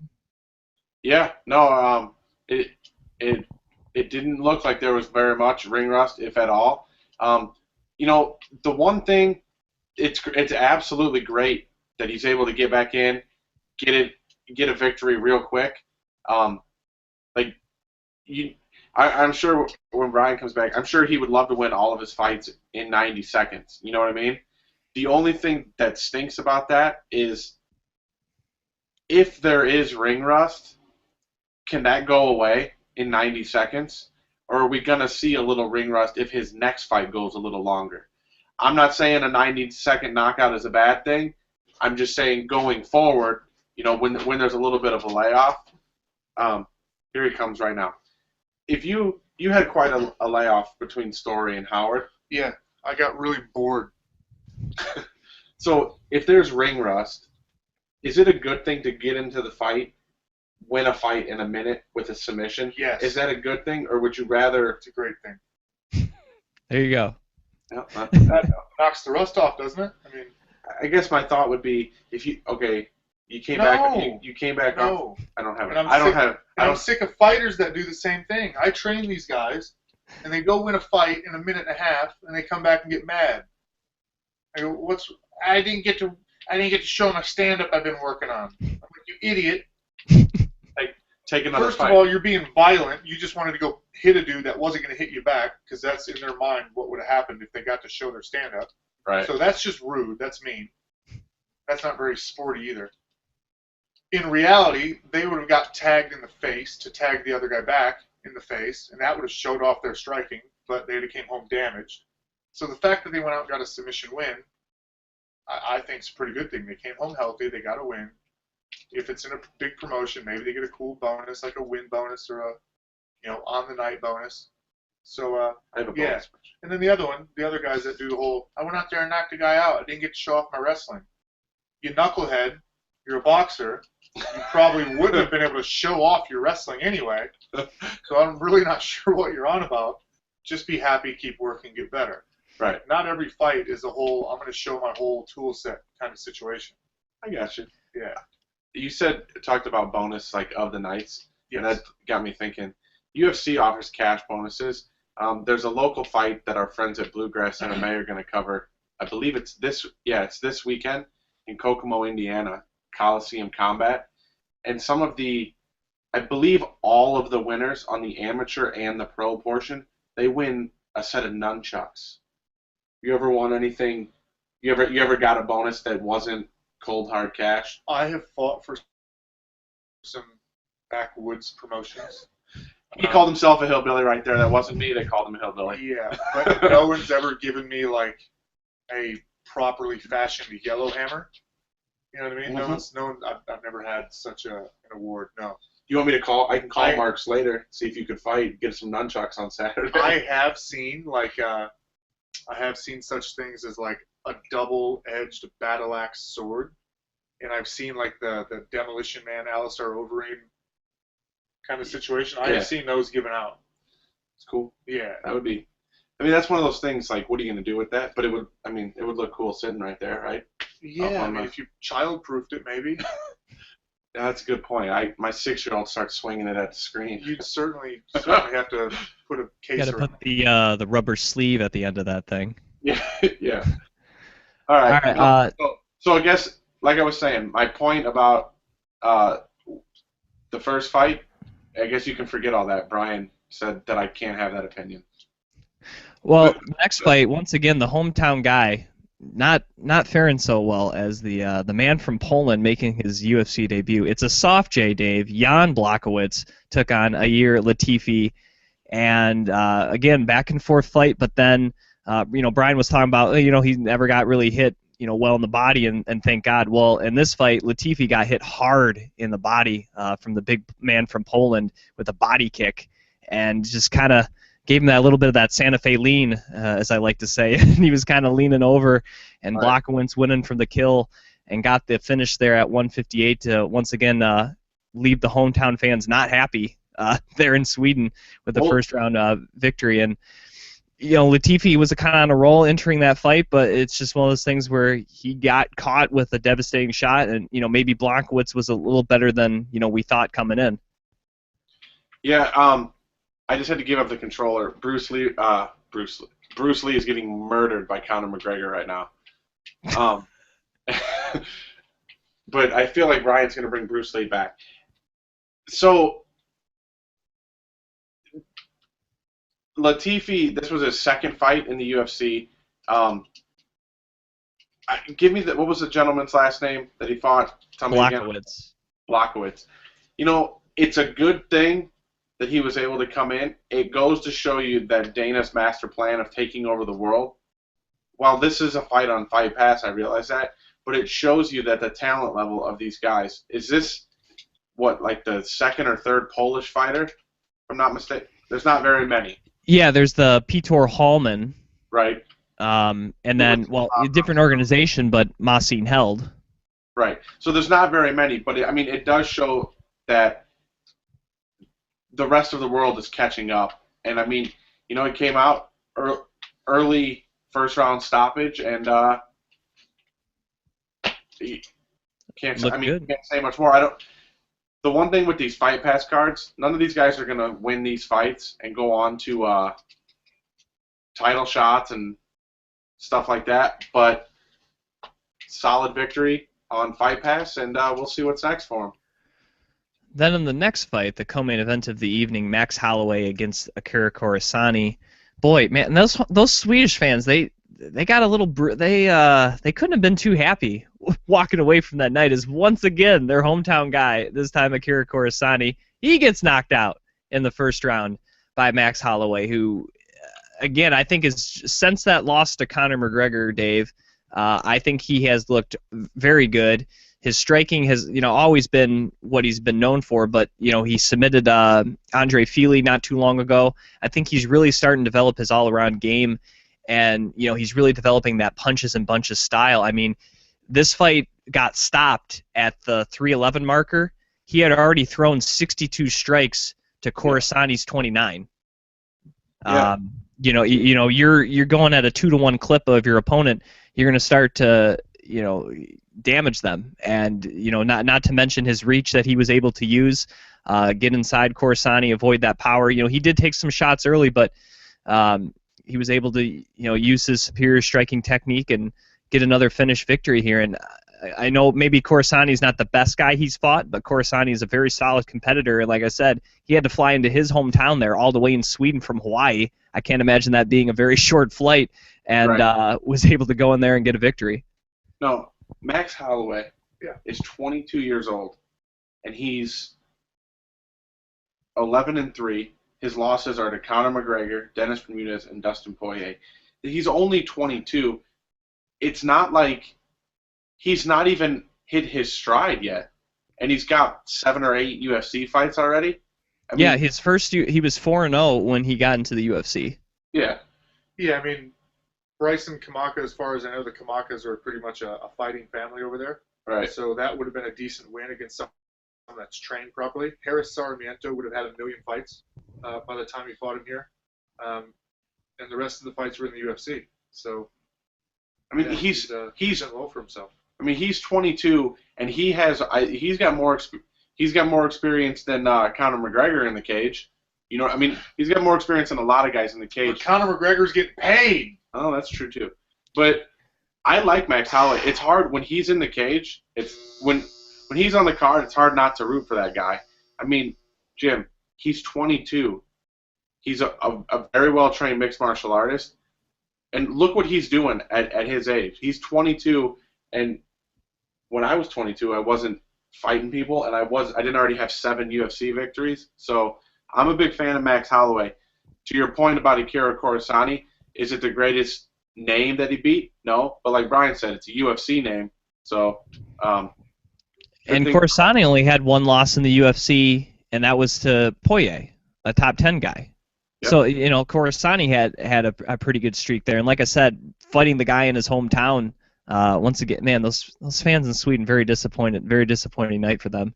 yeah, And, I was just giving notes via text. Don't forget his last 4 fights: TKO, KO, sub, KO. Yep. So not only is he winning fights, but he's finishing He's fights. smashing people. yeah, it's now 4 in a row for him. Yep. So he's probably looking to fight another guy in the top 10. That's what that probably projects to, Yep. if I had to guess. And He probably probably- very quickly, you know, with those quick turnarounds. Yep. Main Well, event. Let's do Main it. event. I know he's not from Sweden, but Iceland's, I guess, technically in Europe. But you could definitely tell the fans were behind Gunnar Nelson and not the American Rick Story. And very early on in this fight, I thought Gunnar Nelson definitely implied his karate stylings. You know, the one lead forward, the kind of arms moving around, not in standard position, throwing punches at different angles. And I thought for the first 2 rounds, Story was definitely landing his punches, don't get me wrong, but I thought Nelson was definitely kind of baffling him a little bit. I thought, you know, his tricky kicks, the punches coming in, I think was kind of, you know, Story had to take a second to get a hold of that. And I thought Gunnar Nelson won the first 2 rounds, in my opinion. Now, someone could change that, and obviously the judges' scores indicate way different than what I was thinking. But in round 3, we saw kind of that little inside leg kick I think Story was landing. I think started to kind of affect Gunnar Nelson, and then the punches started landing more. We saw Story just kind of keep on coming forward, landing the left hand, landing the right, using the little intricate leg kicks. Still, you know, something he's not really known for. You know, he doesn't throw a lot of kicks, but in this fight, you know, it was just enough, I think, to keep Nelson off balance, and I think hurt him, and you could see his nose bleeding. And I think Gunnar probably had never been hit like that before in his whole entire career. And I think for the first time getting tagged by someone who can throw hard and continually throws hard, I think maybe was a little bit of an eye-opener from him, and he maybe wasn't quite sure what to do. And he definitely faded in rounds 3, 4, and 5. And Story, again, you're going to be tired after a 25-minute fight, but he was keep coming with power, and he just was coming right in Nelson's face. And I think by the end of the fight, Nelson did not want any more of Rick Story, and Rick Story still looks strong. So I think Story probably could have fought another couple rounds coming forward like that. He was looking real good, and I heard rumors that Nelson doesn't watch a lot of tape of his opponent. I think that is a mistake. I don't know what he did for this fight, but you know, he can look at several instances that if he would have been a lot more active, moving around a little more, maybe that would have frustrated Story more. Could have added a little more movement, a little more head movement especially. His head was pretty much in the same place, and I think that's why Story was so successful with those combinations. But I think this is a learning experience for Gunnar Nelson. Had never lost in his career, and going back to his jiu-jitsu days, I don't think he lost there. So I think this is a learning experience against a very tough opponent, and a guy that, you know, just is kind of relentless in a sense as well. Any opinion? No, I agree on all points there. It's definitely going to be a learning experience for him. If that's the first time he's really been pressured like that with the striking, that's going to be one thing. But it's also another, probably a mental battle for him, where he was pressured by someone with powerful striking, and he didn't trust the fact that he could take him down with a simple level change in a single or a double. So, that mental battle is something he's going to have to get over, and he's going to have to either respond, by striking, he's going to respond by getting better at wrestling and trusting it more, or he's going to have to figure out some mixture of the two to try to mix to open one up, maybe touching a leg to come back up and strike, or striking to get back in, like counter striking and making someone like that cover so he can go under. But it's going to be a bit of a new puzzle and probably a new mental situation that he's going to have to think about, because there are guys out there that wrestle as good, if not better, than Rick Story, offensively and defensively both. And with him being such a jiu-jitsu wizard, we know where he wants to be.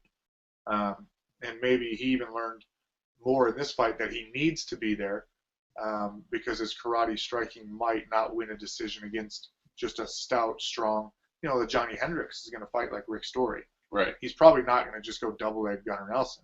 He's probably just going to throw bombs and pick on him. So if Gunnar wants to get, to a title, which we all do, he's going to have to figure out that small, though important situation in his own mind and with his own skill set. Yeah. Hey, you guys are pretty good at technical breakdown. What do you want to see for Rick Story next? I mean, he headlined an event. I don't think maybe you can put him in the top 15. Maybe. He beat the champ. He's not different than the same guy that beat the champ. He's still the same guy. He lost to Damian Maia, but that's because he got his back taken. I'd like to see him not get his back taken by Damian Maia and see how that goes for maybe. Okay, so all of my points from now on, I'm going to text through Brian before I put them on the show. I don't know if he would. I hate to say he's beneath him, but I think you and I, Dave, like that young gentleman Brandon Thatch, who has kind of burst onto the scene of the UFC, has had some very exciting knockouts, only a couple fights. But I think you add in the both of them being powerful strikers, but it's kind of Rick Story's only 5'9". He's not a very tall welterweight, and you throw in Brandon Thatch, who I believe is 6'1" or 6'2". You got the contrast of styles that way, and I think that would make for a very good fight. And I think that's a good fight for Rick Story. You're taking another guy that's supposed to be the up and coming next big thing, like he did with Gunnar Nelson. I think that would be a good fight. Now, of course, I think the welterweight division has something like 80 guys. So I mean, there's a lot of guys that he could take. I don't think there's a shortage of guys for Rick Story to take on, but I'm looking at prestige, I'm looking at excitement factor, and I'm looking at a fight that you can easily place on a main card of any type of fight, whether that's pay-per-view, Fight Pass, Fox Sports 1, and I think that, and we haven't seen Brandon Thatch in a while either too. I don't know what he's doing, but and I'd like to see Brandon Thatch back in the cage, and I think that all the way around hits I think what the UFC looks for in trying to book some matches. I know that they don't like putting guys off of losses against guys with wins, but I like Tarek Safadine. I know that would be a good one as well. Mm-hmm. We're going to talk about it, but that's somebody that's going to come out of the top 6, 7, 8, and then they're going to kind of meet right in the middle. That might be a good one. But I think that's a good one too. And like you said, the thing with I also like Jake Ellenberg because I think they're very similar guys. They're almost kind of mirror images. They're both a little shorter, a little stockier, powerful guys, powerful wrestlers, and I think that would be an interesting one as well. Sweet. But well, as you mentioned, Dave, Fight Night 54, Rory McDonald against Tarek Safadine. 6 fights were shown on the main card, but before we get that, we got to give a congratulations to our good friend Darren Cruikshank, who was able to go in and get a unanimous decision victory over Anthony Njokuani on the prelim portion of the card. So congratulations to Darren, getting another victory, and I believe 3-1 this year in the UFC, Dave, for Darren. Yeah, that's good. That was good. I know he wanted to fight 5 times, so I don't know if he'll get that 5th fight, but 3-1's not too shabby. Hey, just for a caveat for some of those people, the UFC needs to figure out what's going on when there's playoff baseball going on, because my DVR can't switch from Fox Sports 1. Yeah. To be honest, I think what they should have done, but this is a network thing, not the UFC thing. the Fox Sports 1 people should have moved the baseball to FX because more people were watching that probably than were going to watch the prelims, which are originally going to be scheduled on that network, and I think would have followed it to FX more so than the UFC fans going, oh, now it's canceled, with DVR and all that. Right. But maybe that's semantics. I don't know. I'm not in television. Maybe I'm completely wrong on that fact, but I think the way that game was going, I think was probably getting interest. People probably maybe weren't watching the first 9 innings, but once they hear, hey, it's a playoff baseball game in the 13th inning, Yeah. maybe I'll swing over. It's one of those things where you're just intrigued by it going so long, and it ended up going 2 games basically in one. So. Right. And since we're talking about the Nats, we can stop talking about baseball because they got eliminated last night. So. Hey, my Tigers got eliminated too. So. We'll have to talk about baseball, but first fight of the evening, Mitch Gagnon against Roman Salazar. Now, I know Salazar was brought in at short notice here to take on Gagnon, but Gagnon now, I believe this is 3 or 4 in a row for him now in the bantamweight division, 4 in a row with this win over Salazar, 3 of the 4 by submission, and his only loss was to Brian Caraway, and that ended up going into the 3rd round before he got submitted, and it netted him a fight of the night bonus. So Mitch Gagnon, he's a guy to, I think, look out for here. I think he's making some waves and proving that he has a really solid ground game here, and has gone up, not the best competition, Caraway being the best guy he fought, but I think submitting 3 guys out of 4 fights in the UFC is awfully impressive. Yeah, there's not very many on that list that just keep submitting dudes. 3 out of 4, pretty high percentage. So, unfortunately for DVR's sake, I didn't get to see the fight, and Fight Pass hasn't updated. So, I'm going off of what you saw. So, hey, results, like we just talked about with Max Holloway. If he just keeps finishing fights, UFC is going to keep bucking him. They're going to keep paying him. Same thing with Mitch Gagnon. And that bantamweight division is very top-heavy, but once you get to like number 8 through like 15, I mean, it really is a toss-up. So, I mean, what is he, 1-2 fights away from walking into that top 15? But how many fights away is he from Conor McGregor money? I mean, really. Probably quite a few, because I don't even know. Do you think TJ Dillashaw's making as much as Conor McGregor? Who's that? Do you think the champ at 35, Dillashaw, is making as much as McGregor? Now he was. Yes, now. Now, but I mean, he's him and Barao, right? That's about it. Maybe Faber. Well, Faber, yes. I forgot about Cruz, but he had been gone for so long. Faber might not be making 75 and 75. That's true. Like if you start at 6-6 and then you get to 8-8 with a win, and then 10-10 with a win, and then you said he lost to Caraway by submission, so he stayed at 10-10, and he might have signed a new contract at like 12-12, and then 15. We're still a long way away. Right. Oh yeah.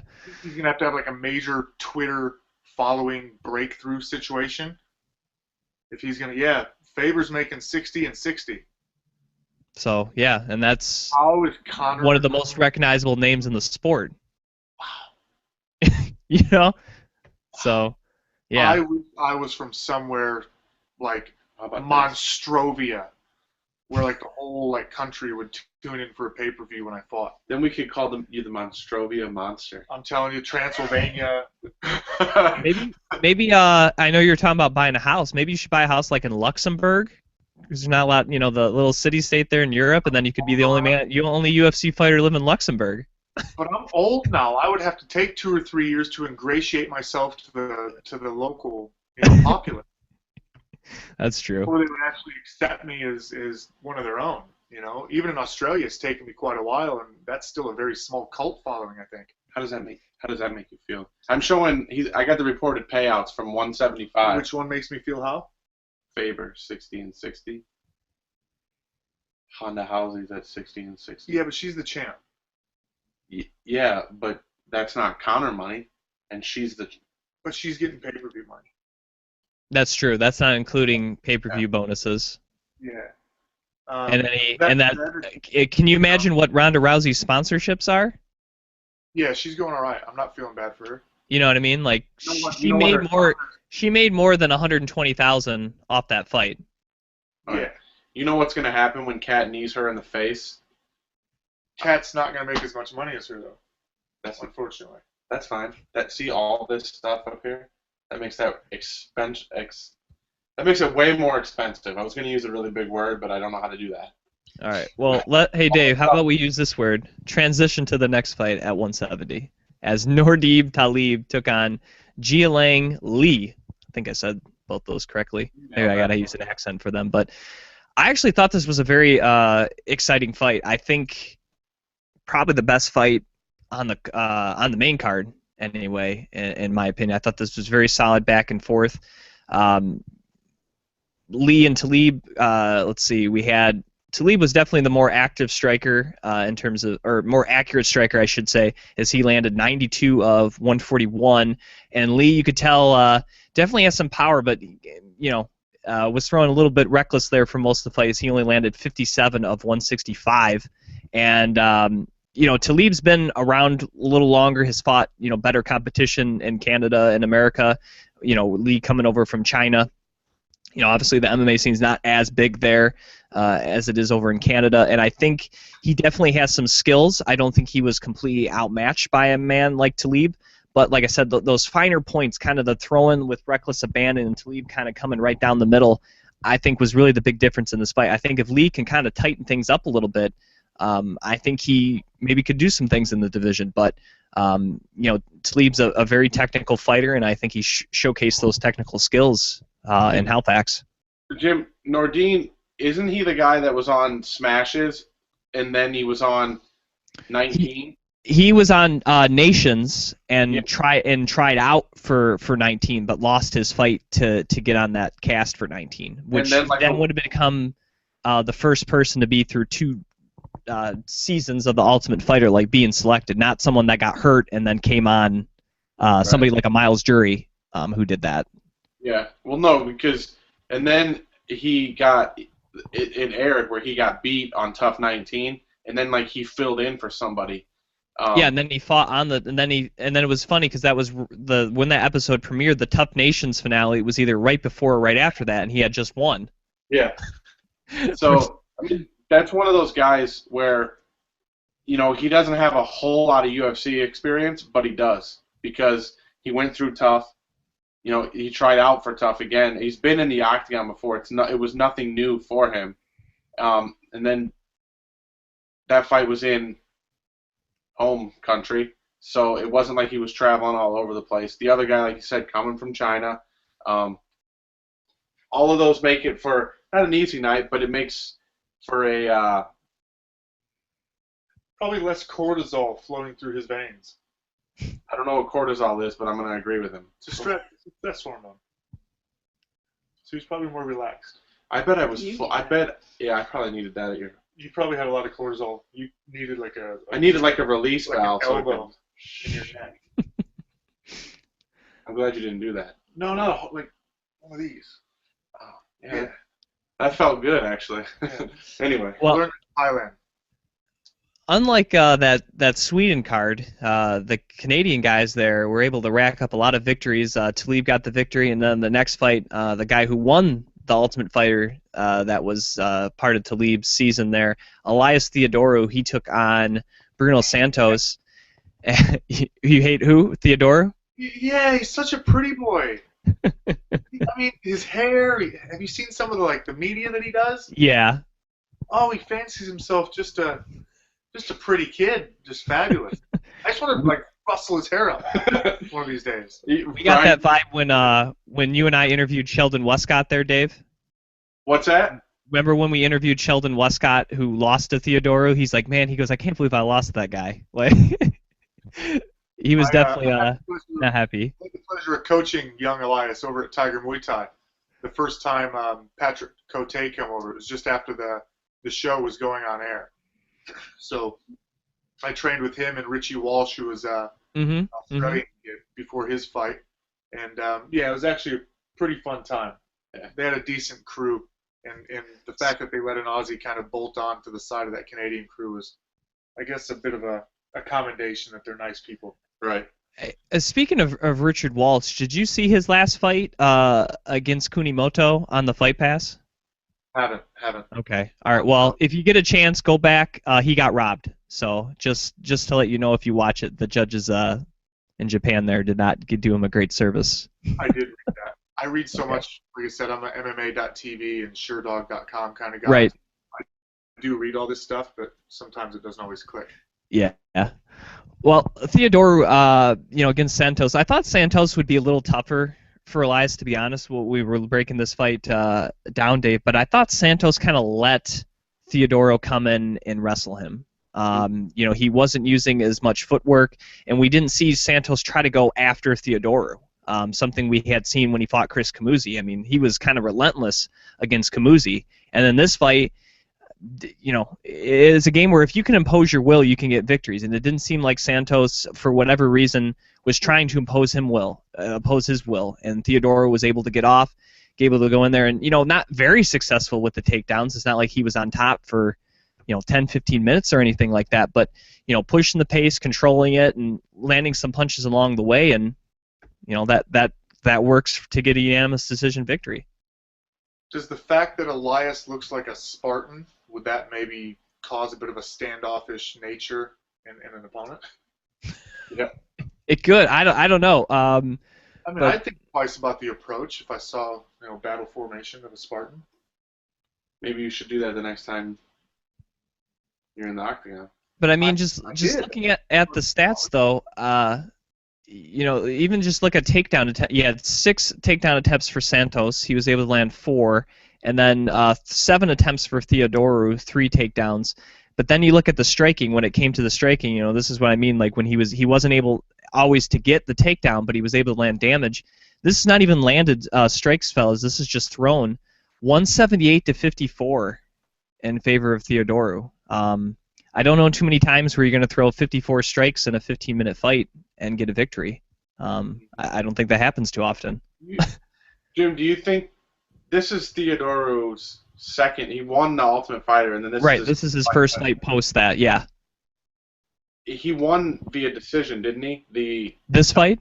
No, tough. Westcott. No, he finished Westcott. Okay. That was what was surprising because he hadn't shown that on the show. Okay. Well, never mind. I don't have a point then. That's all right. We'll move on to the next fight. Next fight. It would have been way better had I not recorded the baseball game instead of the fights. Hey, it's okay. It happens. You know what I have seen a lot, though, is the Caraway fight. I've seen that like 11 times. Every time I go to Fox Sports 1, I see Caraway's stupid pink shorts on the TV.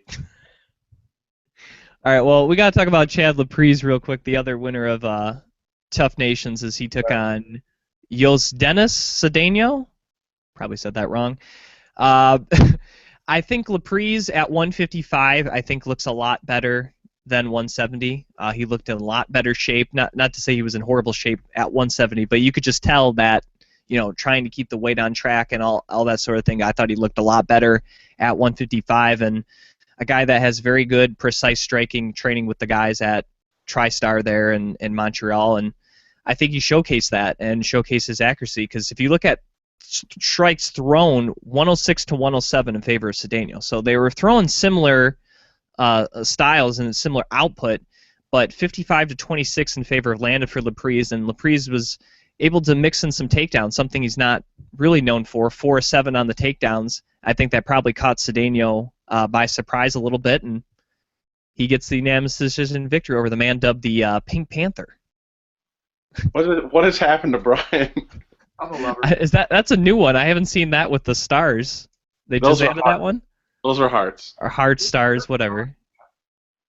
This is more Brian's. He's a scholar.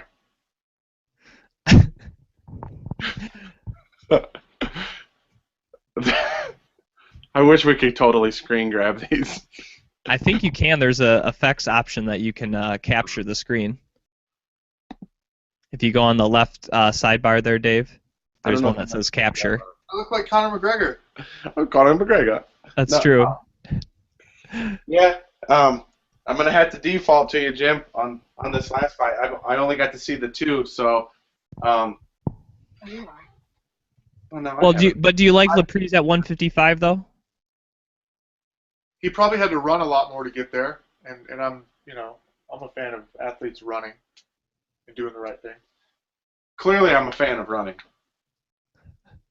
I love how that when Brian wasn't talking, he had it, and then when Dave started, it like switched over. Yeah. That's great. All right, well, let's get to that co-main event, Dave. Brian Caraway against Hold Rafael on. Asuncio. Hold on. When we do stuff like that, Rafael Asuncio. when we do stuff like that, it should be like this, Jim. Oh, man. See what I have to deal with every week, Brian, on this show? I can only imagine. All right, well, that co-main event, big fight in the bantamweight division. Asuncio holding a victory over the current champion, TJ Dillashaw, with the win.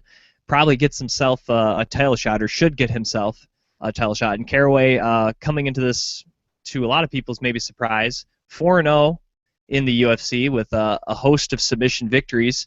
And obviously a black belt in Rafael Asuncio. Maybe we would see a jiu-jitsu match, and maybe that's what Caraway was hoping to have transpire in Nova Scotia, but he wasn't able to do that as he was only successful on 2 of 8 in his takedowns, didn't really stay on top for any length of time. Asuncio landed 2 of his own out of 6 attempts, which is surprising. He tried to take Caraway down that many times. I thought he would have tried to stay away a lot more than he did, but when it came to the stand-up, I think Caraway was improved, but it was reckless. It kind of reminded me, if you look back at the Jia Lin fight, he was going in there kind of head forward. I think he did pressure Asuncio. I think he caught him off guard because that's not what Caraway has showed in his stand-up previously, but very technical and very precise as Asuncio. As you look at the strikes landed, 83 of 141 for Asuncio to just 46 of 139 for Caraway. And I think that was really the big difference in this fight. Caraway kind of going in with a little bit of reckless abandon. Asuncio able to dodge a lot of those blows and counter with his own. And I think for Caraway, obviously great at submissions. Just about all his victories are by submissions. Right. We know he can do that, but he has to work on his stand-up because there are guys in this division you're not going to be able to take down. You look at the champ. Dillashaw is a very hard guy to take down. You look at his training partner, Uriah Faber, and Dominic Cruz, all very hard guys to take down. And if you got to stay standing with those guys and you want to compete at the top of this division, you got to learn some semblance of a striking game, and it's got to be a lot better than leading forward with your head and throwing wild looping punches. Yeah. Do you think his confidence in his stand-up game comes from the fact that he spars with Misha? I'd get a lot of confidence if that was my girlfriend. I'll tell you that much. I mean, but no, I think Bro. I think his confidence comes from the fact that if he gets taken down, he's right where he wants to be. That's true. So for him throwing wild looping punches and gets taken down, he's like, oh, now I'm where I want to be. So he can kind of not get away with it, but he can be okay with it because he can be confident that if someone changes levels and taking him down, he can get a sweep and work in a submission, or get a triangle choke and drag the fight to his area, because obviously the stand-up wasn't going his way. He clearly wasn't winning that exchange. So I almost feel like he was imploring Asuncio to take him down, and maybe a guy not as level-headed as Asuncio maybe would have kind of fell into that trap, and I think we saw that in his fight against Eric Perez. I think that in this fight, Brian Caraway had nothing to lose. Rafael Asuncio had a lot to lose. I think Asuncio is a victim of circumstance where he is not on a very good timetable to get a shot, because Cruz earned the title shot against Dillashaw. He never lost his belt. He came back. He was very, very dominant against. That's awesome. Mizugaki. Yeah, he looked very dominant in that performance. And if you're Asuncio, I think that you try to take another fight, but I don't know how contracts work and all that kind of stuff. But if he can get around the same time as that title shot, I think that would be smart for him. I think he has to be the next guy, but I don't think he can afford to wait. How do you know the financial situation, guys? I would say, knowing Cruz's history, only being able to fight once in 3 years, there's a very real possibility Cruz gets hurt or has his opportunity delayed, and Right. Asunciao can step in. The I mean, that's a very realistic possibility. one thing that I take away from this fight, the greatest thing that you could possibly take away from this fight is there's a line of people that just want to murder Brian Caraway in the octagon. Manny Gamburian is interested in getting in there and I heard that. at your fight. Yeah. I heard it. Yeah, I heard it on the speakers. Yeah. It seems like maybe not to the level Michael Bisping, but in terms of people not liking him and wanting to fight him, he seems to be like the Michael Bisping of the bantamweight division. Yeah, and I know another guy from the Midwest that's in the bantamweight division that would like to smash his face in. So that's 2 thus far, Shooter.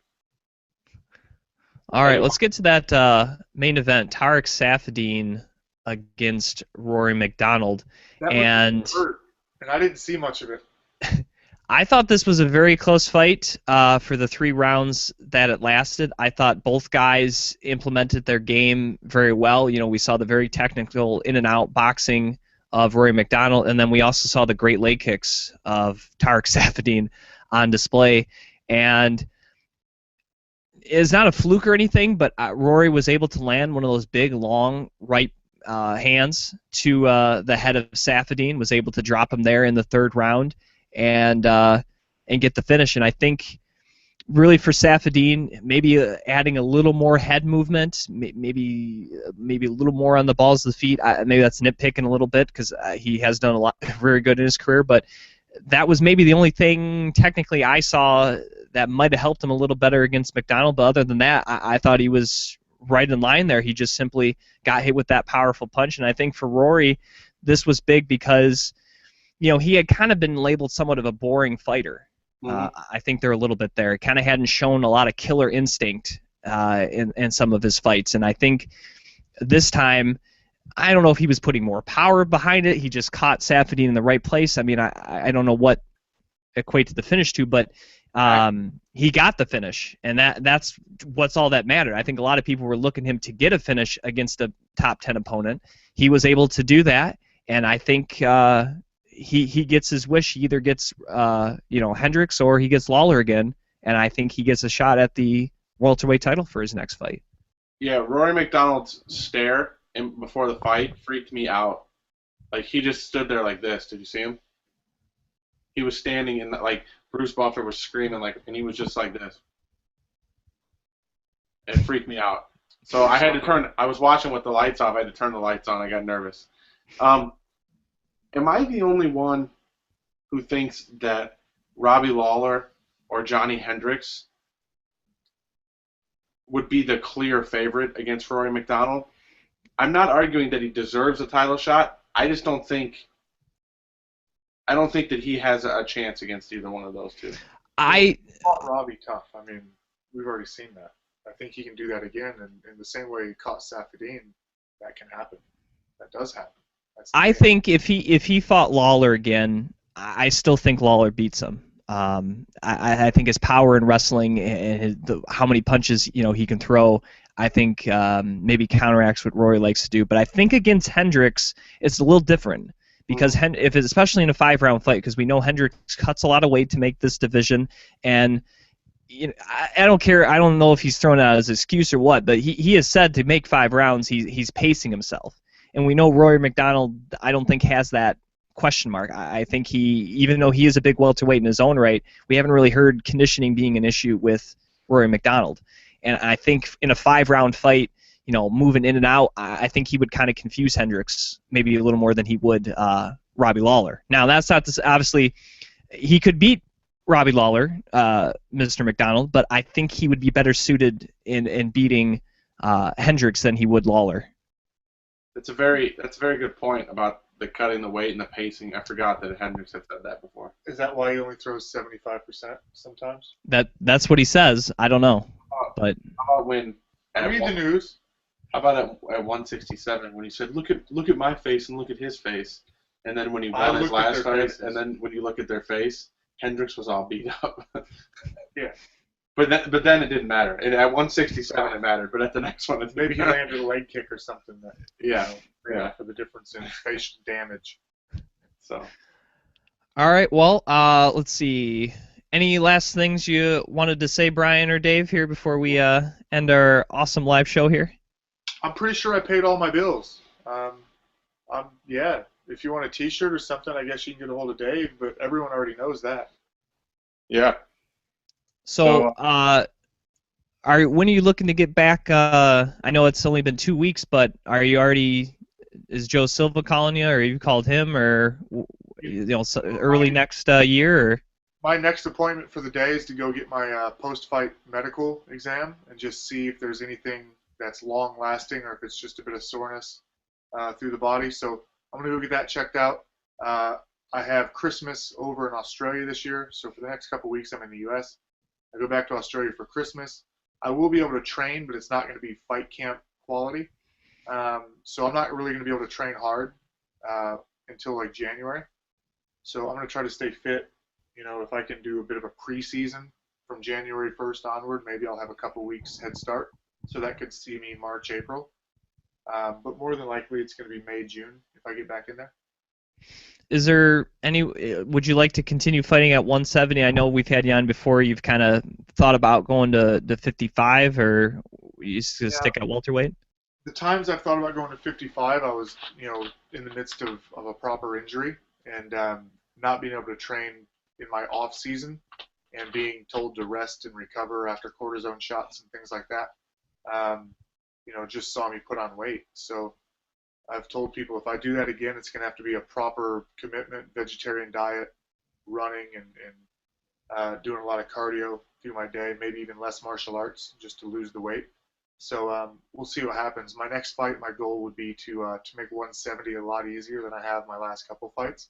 Not to say it was hard, but to be fair, I'd really like to see my number, at like 180 pounds every day waking up instead of 185. So if I know I can shift that couple 5 or 6 pounds, I might be able to do after that fight, shift it again, and then consider going to 55.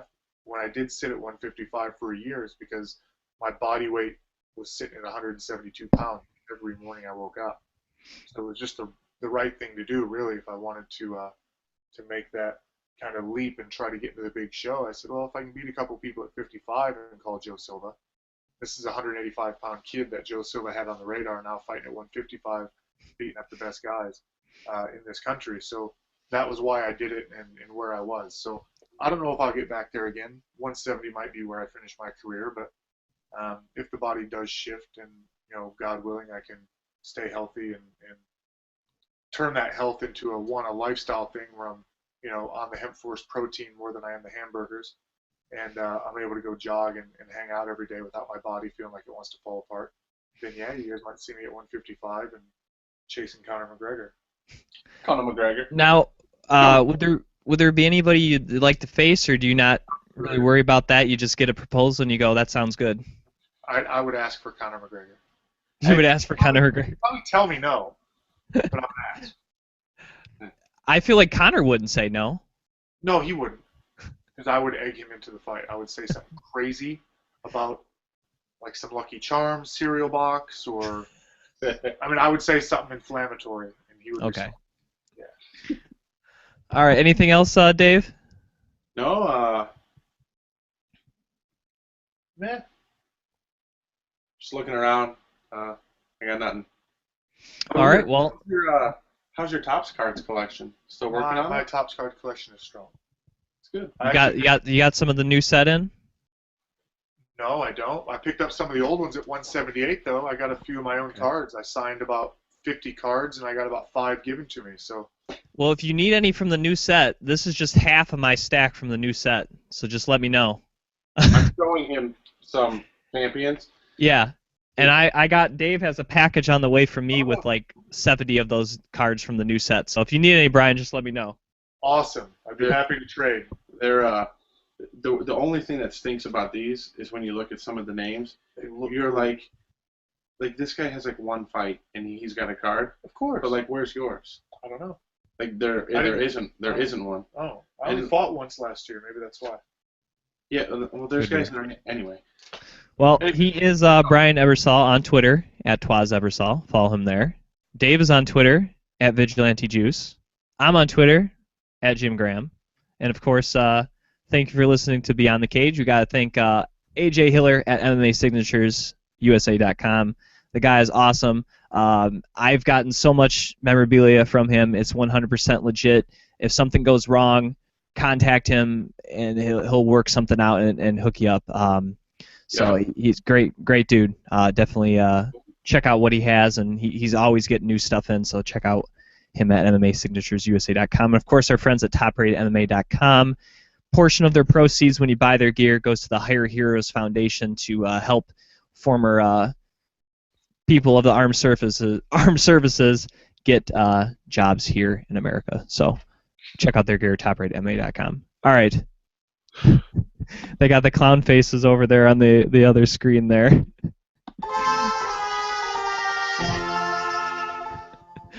All right, so for Brian Ebersole, Dave Sadler, I am Jim Gramm. Thank you for listening to another edition of the Beyond the Cage podcast presented by Fight Chicks.